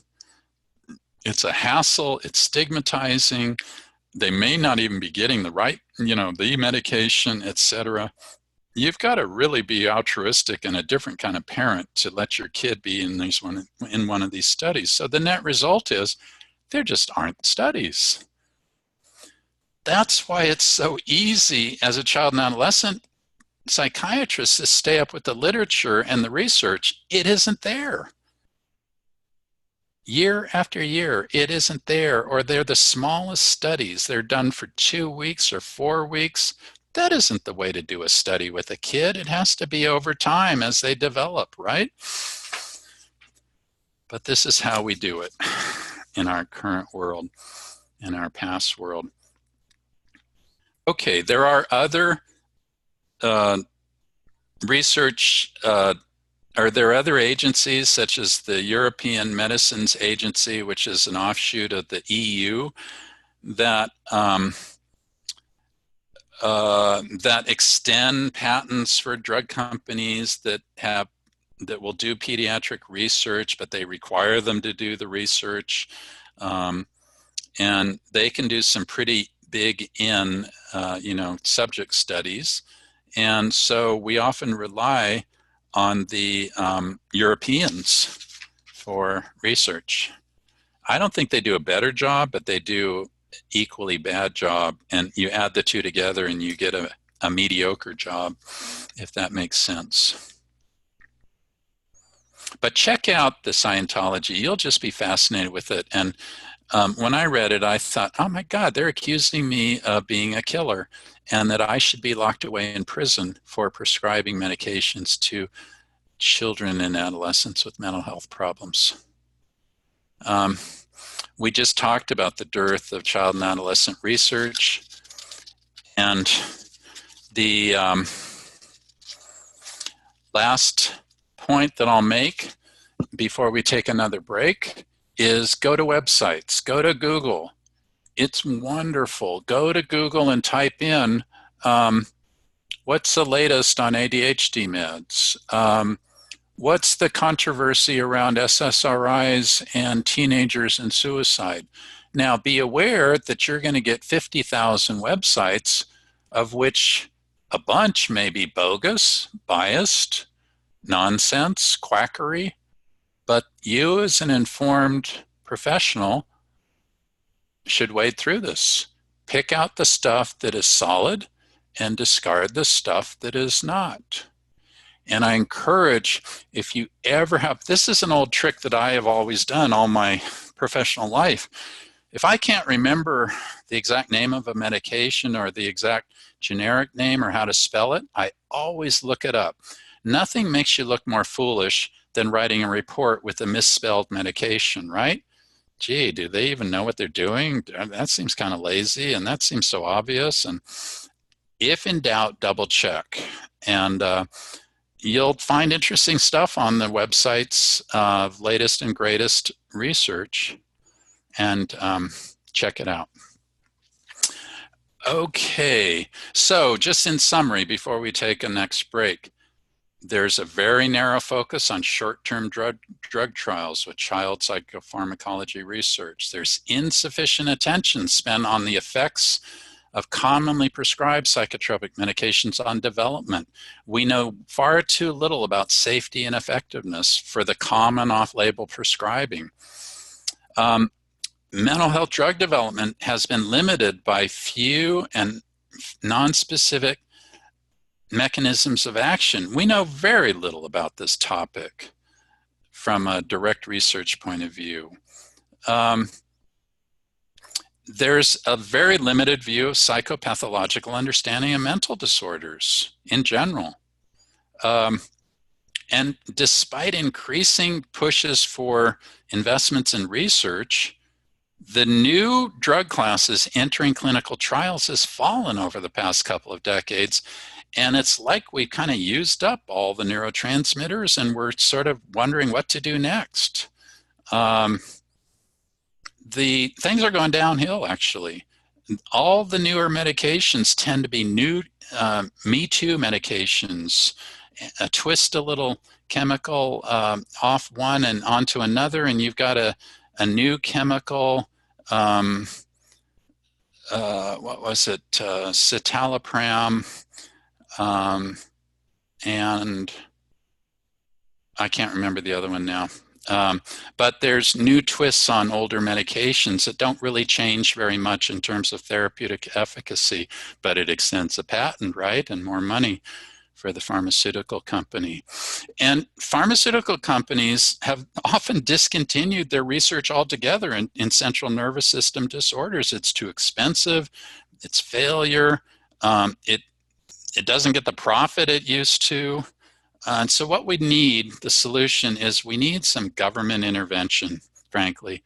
Academia and government institutes need to lead initiatives in child and adolescent psychotropic research.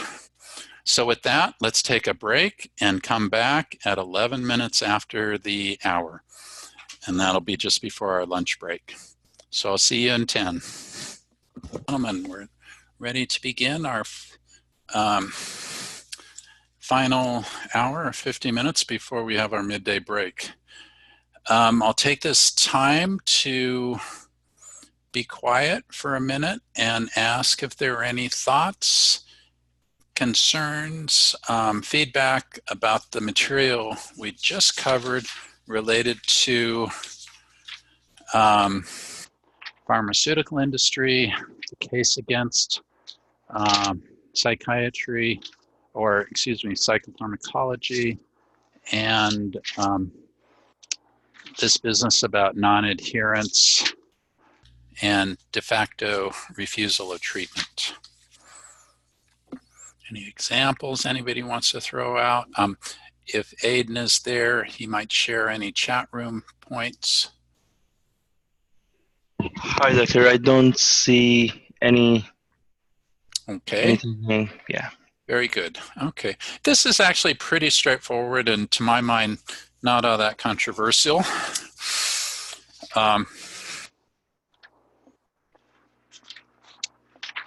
Here's a little point that just came in my head.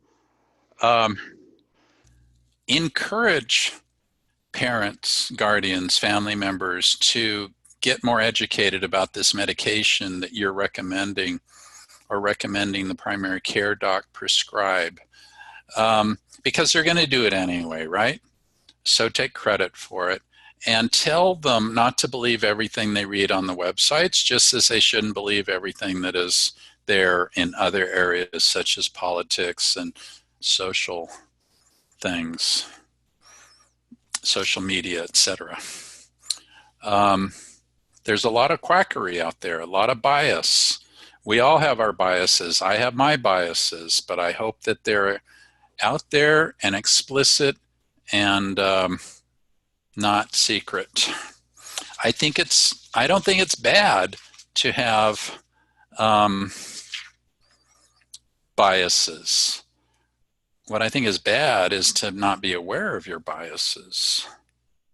So I believe in a philosophy of all stakeholders should be listened to, understood, and and there should be an attempt to accommodate that point of view.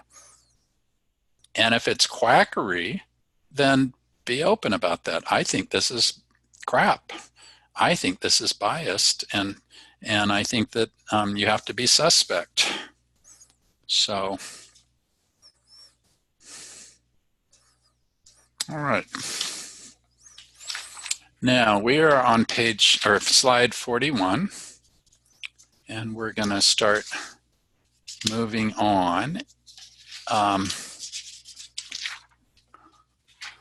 to a question for you.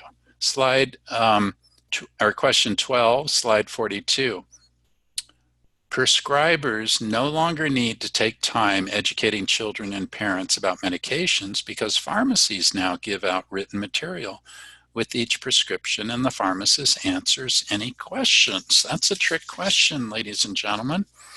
And I would hope you would answer, whenever you see no longer or never or always, that's a trick question. very few things in life are extremes, right?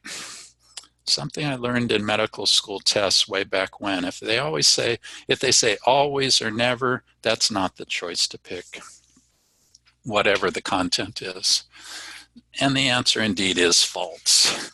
Just because we have improved our system with greater redundancy, that is, we now ask by often state law pharmacists to educate patients and hand out patient information in written form, that somehow absolves us of responsibility in obtaining informed consent and giving them written information. It doesn't. It's a redundant system. It's an add-on, not a replacement. It's wonderful that pharmacists are now doing this. It actually, I've talked to a number of pharmacists and they say, frankly, it makes their job more interesting to have more patient interaction and not just fill prescriptions and verify prescriptions. It makes us all more honest and more part of a team. All right, let's talk about the FDA, Food and Drug Administration. And we'll talk about the some of these different acts as part of this. So I refer you to the reference material for my article, my reference paper. Now, I think I wrote that reference paper in 1996, maybe 1997. I wrote it for our local Northern California newsletter for child and adolescent psychiatrists. And I was pretty proud of it at the time. I reread it the other day, and I'm still proud of it. It's still accurate and still timely 22 years later.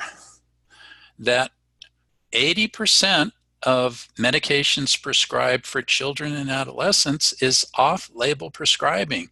There is not FDA approval for many of the medications that we prescribe for children. For example, Wellbutrin, which I had prescribed for the, what was it, the 6-year-old or the 12-year-old, I can't remember now, is not FDA approved for anyone under the age of 18. Does that mean you can't prescribe it? No, of course you can. You can prescribe, if you are a licensed prescriber and you have a general license to prescribe, I could prescribe chemotherapy medications. I can prescribe antiarrhythmia medications. It would be very foolish of me and any patient that I had for me to do that. I would never do that ethically, but I could legally. So it behooves you to do a really good job of doing your homework, finding the right medication, basing it on real evidence, empirical or otherwise, other people's experience. I was the doc who, when other docs would be prescribing a brand new medication, I would wait a year and see what problems they got into, see what doses they were using, and quiz them over lunch or something. You're prescribing this new medication, Zoloft. What doses are you using? What are you finding out about it? How's it working? What age group? Blah, blah, blah. I would be always behind the curve learning from my colleagues because there wasn't the FDA approval for it and there wasn't the research to check it out.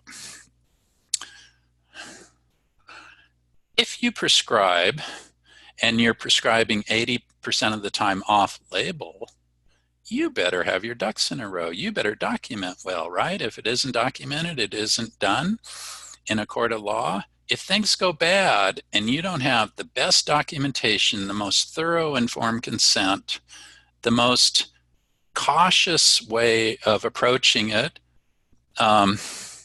we'll get into this later this afternoon about adolescents and suicide and SSRIs, but I have never heard of any child or adolescent psychiatrist who has had the misfortune of having a child or adolescent die on them with suicide with a medication, an SSRI. Why?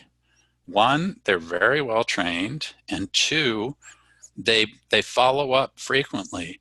So if you have a kid that has perhaps some suicidal thoughts, but doesn't have the energy or the drive or the focus to kill themselves, and then you give them an SSRI, and the first thing they do is get activated, but they're still depressed, their mentation is still depression, and they still have those suicidal thoughts, and you're a primary care doc and say, I'll see you in 3 months, that's just a setup for problems. A child and adolescent psychiatrist, frankly, would never allow that to happen. I want to see you twice this next week or once this next week. The rule of thumb is once a week for the first month of starting a medication. And the parents roll their eyes, the kid rolls his eyes and said, why so much? It's safety, safety first. And you better be cautious about this, or it's going to come back to bite you. So Dr. Coleman in Bedford, PA, when you're advising that primary care doc down the street about the judicious use of, maybe Paxil over Prozac or Zoloft for this teenager, you're going to be wanting to see that kid once a week, or you're going to want the primary care doc to see the kid once a week. They're going to roll their eyes out in time for that. Well, then don't prescribe it if you don't have time for it, because that's what it takes. You don't say it to them quite that way, but primary care docs are very busy. They roll through patients very quickly. Same for nurse practitioners, etc. And they can get bit when a kid goes bad on them, and they say, what happened? Well, the follow-up wasn't there. Call me if you need me. Well, that doesn't work. Call me if you need me. How do I know when to call you? How do I know I need you? I say, do not hesitate to leave me a message if there's any doubt in your mind that there's something going bad, or you have a question. Tell me whether it's urgent, emergency, or routine, and I'll call you back within the hour, within 4 hours, or the next day, right? So it can be done, and it can be done well and with safety. Okay.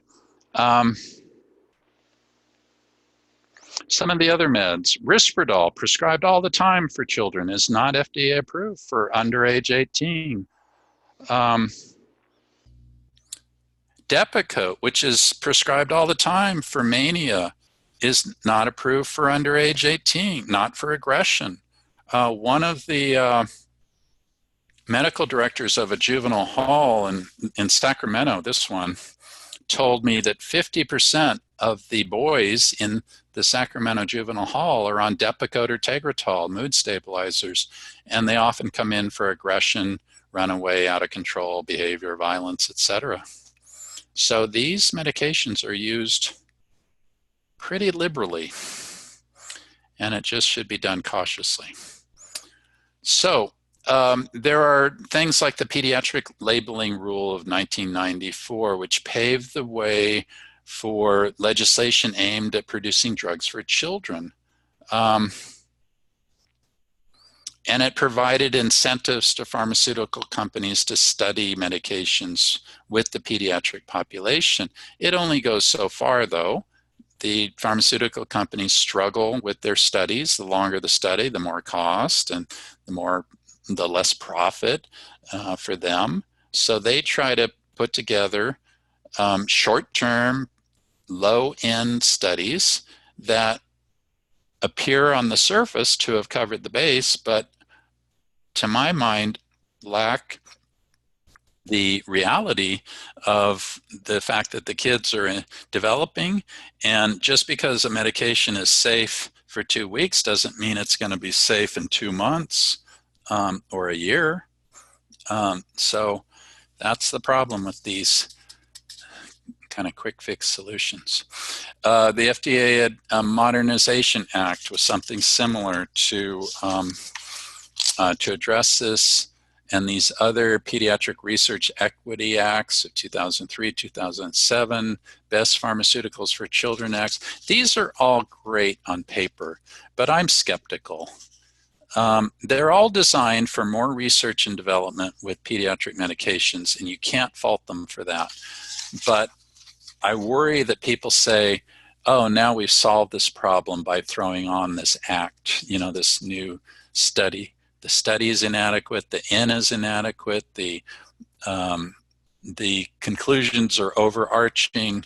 I've become quite a skeptic in this area, and I tend to follow my experience, what the experience of my colleagues do, and trial by error with a lot of documentation and addressing safety issues.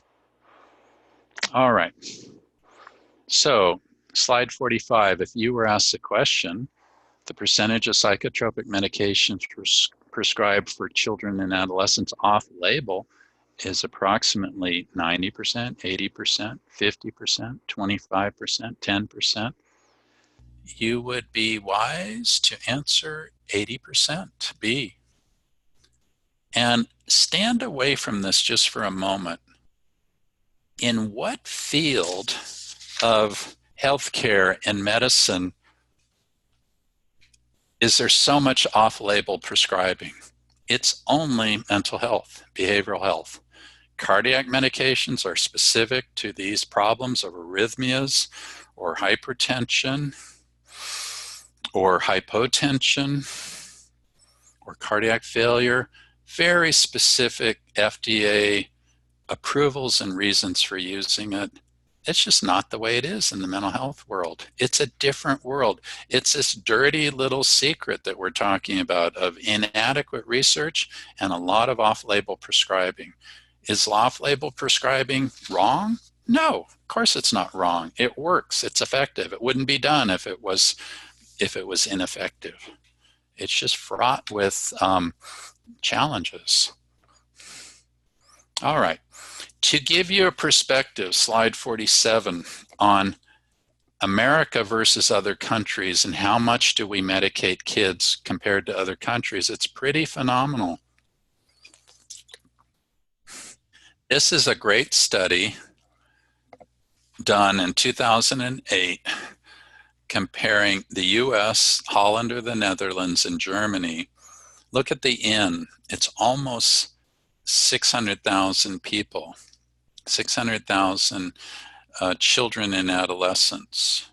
And just look at the prevalence. A quick glance. Over twice as much as the Netherlands, over 3 times as much as Germany, are we prescribing mental health medications for children. What does this research paper illustrate? That there's a decades-long trend in the US for reductionist treatment approaches that focus too narrowly on psychopharmacologic management. For example, the prescription rate in general of antipsychotics in the US is 5 times that of Europe. That clearly means to me, anyway, that such drugs are prescribed without evidence or with only marginal evidence of effectiveness, as is the case for medications used for conduct disorders and mental retardation, things like that. Just to calm the kids. Remember back to some of the cultural things I began the course with. We now have polarized ourselves in our society. There are the victims and there are the victimizers. And the victimizers are mentally ill people who need to be locked away, medicated against their will to calm them down so they won't victimize the rest of us. It's total nonsense. It's total discrimination against people with disabilities, including mental disabilities. And it's an increasing trend in our society that I find quite alarming. and it's only getting worse. And you're only going to get pressure in your future to want to help out by helping the victims, by toning down the victimizers. All right. Question 14, slide 48. The prescription rate of antipsychotics in the US is approximately 5 times that of Europe. What differences in policies are likely to account for these differences? Is it drug advertising?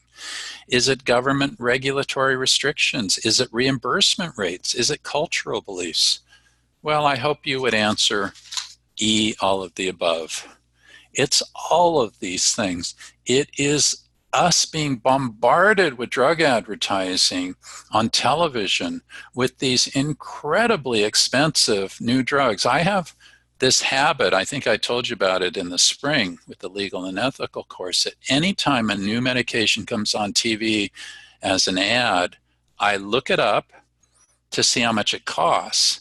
And it's one of them I just looked up. That was like 2 days ago, and I can't remember.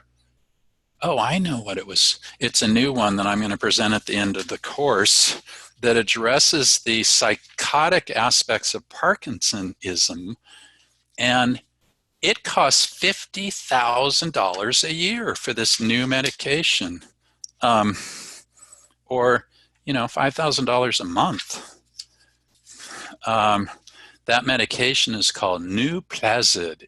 Isn't that lovely, the name? Nuplazid. Nuplazid. It's an atypical antipsychotic used for Parkinson's disease psychosis. The generic name is pimavanserin, Pimavanserin. It sounds like a very useful medication.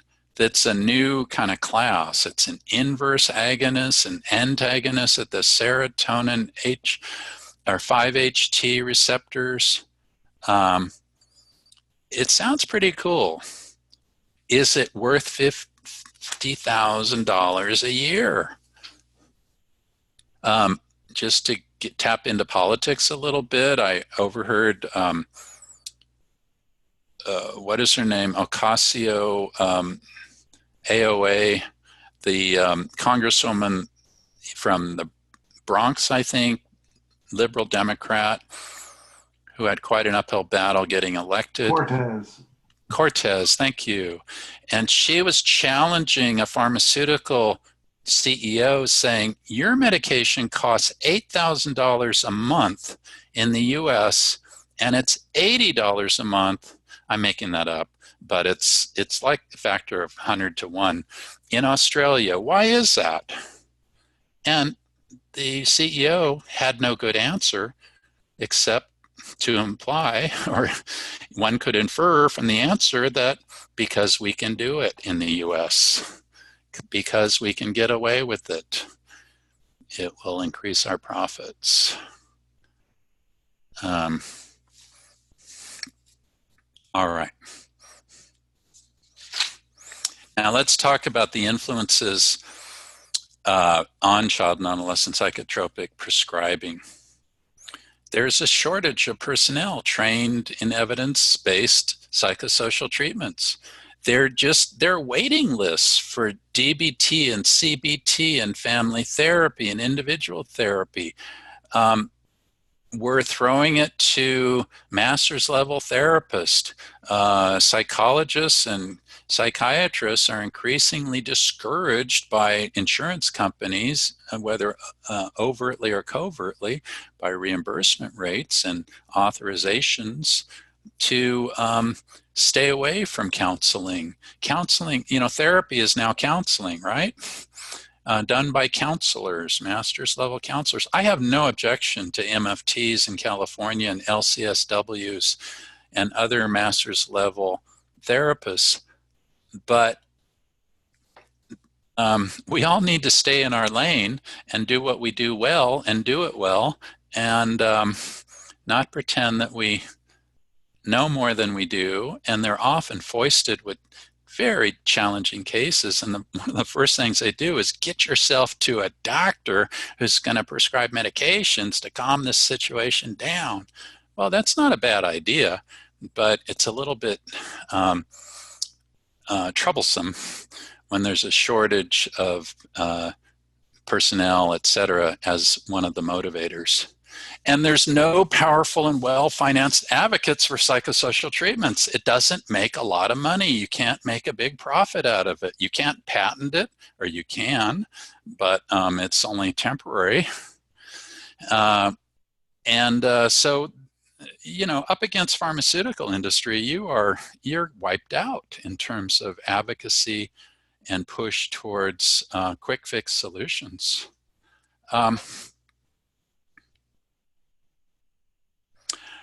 Now, there are financial disincentives providing psychosocial therapy. Many private and public insurance plans, you know, they limit you to 6 sessions, or 20 sessions a year with a master's level therapist, and you have to pay the rest as your cost, et cetera. There's a time and cost burden. Hard-working psychotherapy takes time and it costs. There is a stigma and controversy and prejudice. Did you know that the drugs to treat children and adolescents for mental health symptoms have larger effect sizes in general than those used in other areas of medicine? For example, the drugs prescribed for asthma, for headache, for atopic dermatitis have a lower effect size than those used for ADHD. That's the wonderful thing about stimulants. It's an on-off switch if it works. You know within the first pill that Ritalin is going to be helpful or not. That's never the case, or rarely the case, with asthma or the different dermatological, conditions. And yet, these non-mental health medications are much less controversial. They don't work as well, but they're less controversial. They're less stigmatized. So we should not allow stigma related to mental disease to keep us from providing the right treatment to our patients or clients. If so, the stigma would have the double effect of marginalizing our patients and depriving them of the benefit of drugs that have been shown to be helpful and improve functioning and quality of life. This is a discussion I get into with my grandniece every spring break when she comes down to visit. She's just long suffering with these large classrooms and saying, Tom, why can I not get through to the parents that their kid would be much better if they considered a stimulant medication for the bouncing off the walls ADHD? They somehow are a purist and they think that this is poisoning or contaminating the kid. This is what they get from our culture. So this brings me to the next question. 15, stimulant medication prescribed for ADHD is more effective than medications prescribed for asthma or headache. I think I just answered that, right? The answer is it's true. And what's so great about the stimulants is that they work and they don't work, and you know it right away. And we'll get into in the tomorrow the externalizing disorders of all the problems with stimulants. But for today, I want to talk to you about the benefit of them and the rationale for trying them. So here's what we're left with, this quick fix philosophy. We need something, this is our Western ethic, the way Westerners work. Fix the acute crisis now. And what's the quick fix? It's often psychotropic medications. It's the Western ethic of conquering the West. Get rich quick, pull yourself up by the bootstraps. You can determine your own destiny by hard work, etc. And we're only recently seeing in the last 10 plus years about income disparity that it isn't so true that if you try your hardest, you will determine your own destiny. Look at student loan debt as just one example, but I digress. Okay. Also, there is a push for quick fix because children and adolescents brought in to a mental health clinician are only brought in at times of great distress when they urgently require some intervention to reduce those burdensome symptoms, to improve that disruptive functioning, or to allow youth to stay in the current educational system, that classroom, or advance to the next grade, to remain in the family home situation or group or foster home. It reminds me of treating a young kid. I think he was about 3 years old at the time, and he wasn't toilet trained. He was sort of acted like a feral child, bouncing off the walls. He had ADHD, but how could you really say that with a 3-year-old, right? Who was being parented very badly and poorly by a foster mother herself, who had been very poorly parented, and ended up getting pregnant at age 15, and now at 18 she brings her child in for treatment, bouncing off the walls. Well, you can bet that the therapy we did there was to train the mother to be a mother and to nurture, and the nurses spent a heck of a lot of time modeling for her and teaching her how to respond and be empathetic. And well, that reduced the kid's symptoms 50% within a week, that 3-year-old's. There was another kid of a similar age, I'm mixing up 2 kids, that he was developmentally delayed, intellectually delayed, and he was not toilet trained, and he had to be tuned up to be able to get in, to be able to be accepted in a special education preschool, which the parents were desperate to, have him in. He was a 24/7 kid in terms of parental time, and the parents were exhausted. And so I can't remember what medications or the details of that case, but I remember that the goal was to get him toilet trained so that he could be accepted into a special ed preschool. And that was the presentation. It wasn't a quick fix. It couldn't be a quick fix. All right. So all stakeholders in this situation demand rapid results. There's pressure on you, the prescriber, to give me something fast. There are often, as I mentioned, waiting lists. Remember that 80% of all psychotropic medications are prescribed by family practice and pediatricians. So get that kid to the primary care doc ASAP and counsel, if you're allowed to and can persuade that PCP to head toward this medication over that medication, and share your thoughts and be cogent and reasonable and respectful and be an aid to that primary care doc. I've had many a primary care doc call me up and say, hey, I need a quick consult with you, 5 minutes. And I'd say, yeah, no, don't do that. Yeah, you're on the right track. Or, oh, be careful about this. Goodbye. And this is between patients for this doc. And I had a number of docs who would rely on me for that. And I was good for them. It made a better outcome. And I didn't know some of these patients, of course, I'd learn about the doc through a patient or two. But then when they saw how I worked, and they would call me up and say, I've got this other patient that I've got to deal with, and here's the story. What do you think? And I'd give a quick hit, like a sidewalk consult, we call it, or a hallway consult, and then move on. These were less than 5-minute phone calls. Okay. Then there's the concern about overprescribing, right? Particularly overprescribing for the externalized behavior symptoms, and to preschoolers to quiet these kids down, but at the risk of what? Look at the whole picture.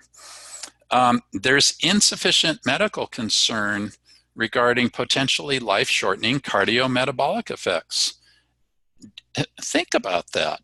We pile medications onto kids, and we don't know anything about their heart status. We say, oh, send them for an EKG. That's a good idea. Get a repeat EKG on the medication. That's a really good idea. But then we sort of let it go. these kids need to be followed. These are powerful medications that could affect their hearts. And in general, we don't pay enough attention to it. So in summary, psychotropic medications for mental health conditions, particularly for children and adolescents, have a particularly undeveloped evidence base of research that backs up their use. All right. Moving on, question 16. So, factors promoting the quick fix of psychotropic medication prescribing include that Western ethic, waiting lists, especially for behaviorists. You know, the behavioral work, especially for autistic spectrum disorder, can take a long time and be very detailed. And it can be very hard to find a good behaviorist. A lot of psychologists don't want to do it. It's a lot of work. Forget about psychiatrists doing it. They don't want to do it. It's hard work. Are there finder's fees and kickbacks involved? Ew, that might be something. Or is it just the first two that's the answer? Or is it all of the above? This is a bit of a trick question. I threw in C to trip you up a little bit. It is totally unacceptable, and I've never heard of it, frankly, to get finder's fees and kickbacks for mental health work, but it is not uncommon in addiction treatment to get finder's fees and kickbacks. Those of you who have worked in addiction know that there are some sleazy operators there that are getting bounties for, first they put an ad on TV on cable after the bars close, starting at like 2 a.m. saying, wouldn't you like to be in sunny California, Southern California, or sunny Florida, especially you're in the winter in Bedford, Pennsylvania, and Boston, and wouldn't you like to get that? And we can even have it paid for by insurance. So they call this 800 number. That's a bounty hunter who gets a kickback from that facility in Southern California or Florida, particularly, for addiction treatment. So they'll send that bounty hunter $1,000 for every referral. Well, you can bet that there's going to be bogus referrals and you're not ready for treatment referrals, and oh, you have no insurance. We'll actually pay your insurance premiums, so then we can bill the insurance. And oh, by the way, we're going to then have daily urine tox screens that are sent to our lab that we own that used to be $75, but what do you think? They're now $1,500 a day because we do all this mass spectrum chromatography and quantification. I've actually had some what I thought were credible colleagues in addiction treatment, no physicians, but some administrators, try to make the case for me for 3 times a week urine tox screens at $1,500 a pop, $4,500 a week. And don't you want to see the decreasing blood levels to prove that they're not abusing cocaine on the unit? Yeah, of course you do, but not for almost $5,000 a week. That's a scam. And you're raking off a profit from your in-house laboratory. These things are being addressed, by the way, but not nearly enough. And there's new people popping up all the time. California recently went after the whole scam of, in Southern California, particularly in the beach communities, Orange County and Malibu and San Diego, et cetera, these so-called group homes where they bus the people in to IOP programs, intensive outpatient day programs, PHP programs, partial hospitalization programs, and do these frequent tox screens. And when the lid was blown off this, and by the way, these owners of these companies are often in recovery themselves. That's no shame. 50% of people who work in the addiction treatment world are in recovery, but be open about it. And some of them are absolute just criminal con artists that rip and run. They run through a community until the local governments and regulators start going after them, and then they close down and open up somewhere else in another county. It happens all the time, and it really besmirches the whole addiction treatment world. But the answer is A and B, and I digress. Sorry about that. I do that sometimes. Okay, I think we're going to end with this topic before we take our midday break.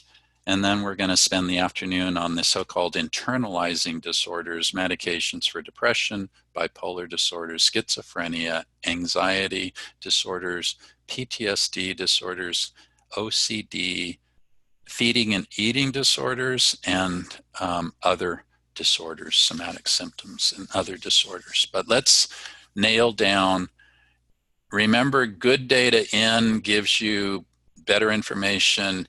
Bad data in gives you junk to begin with, and you're floundering from the beginning because you just didn't get the proper information or the thorough enough information. Everything is an approximation. I'm not asking for perfection. I'm just asking for awareness, and you'll drill down into some areas in that particular case and not in other areas based on that particular case, right? So, and you can go back to my reference material of 29 pages with the 2-page sheet, which is actually back-to-back 1 page of a simple treatment evaluation and or mental health evaluation and treatment plan, and also there's a 1-pager on some details of how to flesh it out, and I think that's at the end of the 29 pages. I don't know why I separated those now. The informants. You've got the parent, the guardian. You've got the primary care doc, the pediatrician. The primary care doc or pediatrician often says, that's your area, you just cover it. Don't allow it to happen that way. Say, I really need your input. I need to hear your insights. After they realize that you are valuable to them, they're going to give it to you, and you're going to be a team, and you're going to make them better. And frankly, they're going to make you better because they've got information that you didn't. How's the family doing? And, you know, oh, the younger sister's constantly going into diabetic crises because the parents are spending all their time with the ADHD kid or something like that. Well, you won't get that from the parent, right? You'll get that from the pediatrician. So get to know the pediatricians, get to know the primary care and family practice docs.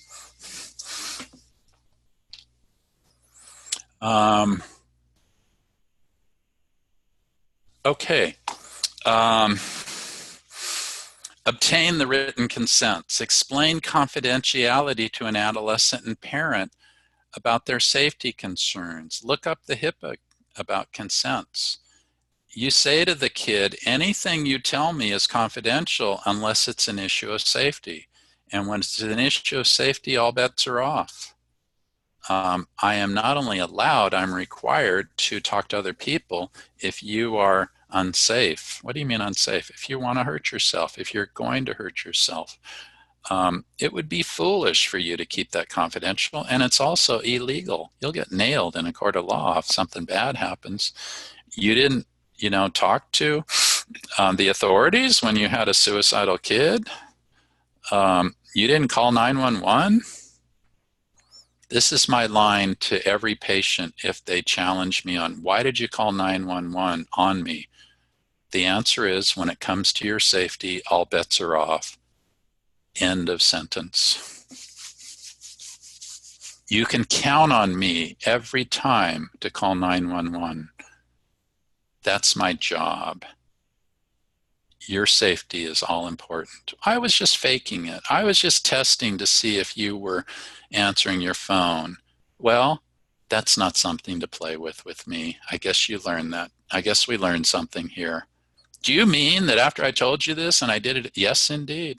I'd call 911 every time. By the way, you're covering your ass, right? In terms of what, this patient told you that we're suicidal and you blinked that last time and said, I don't believe it, or, you're a crying wolf? That's, it's going to come back to bite you. It's not very therapeutic either, in my opinion. Okay, presenting problem from the point of view of the parent, from the point of view of the kid. Johnny, why do you think mom brought you to see me?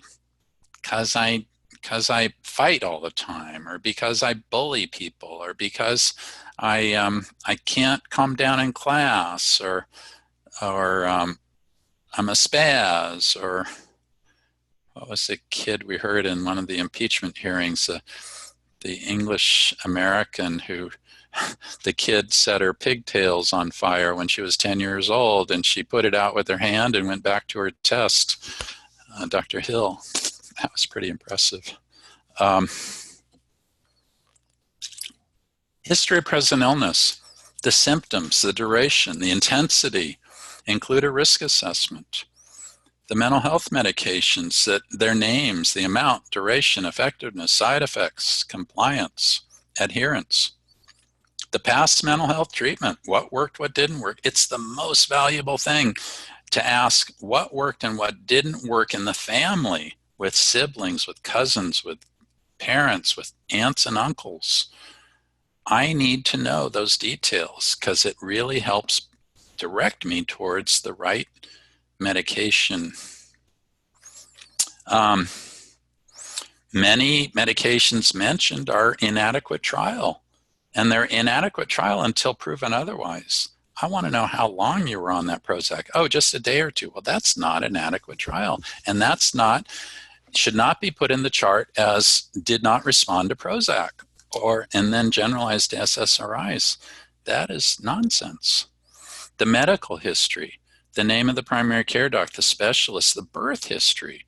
Did they come feet first or head first? Was the cord wrapped around their neck? How long were they blue? Those are all very important to point towards things like ADHD, which, the old name for ADHD was way back when was minimal brain dysfunction or minimal brain damage. This is often from birth injury and partial anoxia. Food allergies, medication allergies. I mentioned about the family mental health history, the substance abuse history.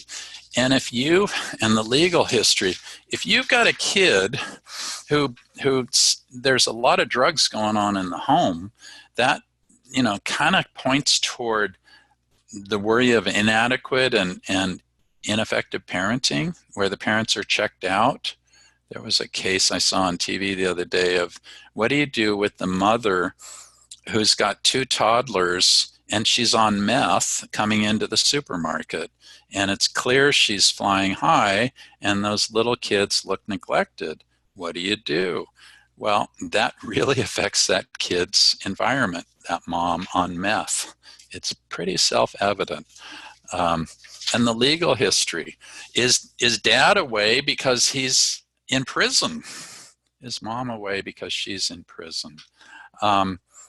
Are there legal charges going on? Is this teenager brought to you because that's part of the court order related to their probation because they've too many times running away from home or juvenile delinquency, etc.? Are they forced to see you as part of their treatment plan? That changes how you're going to approach the situation.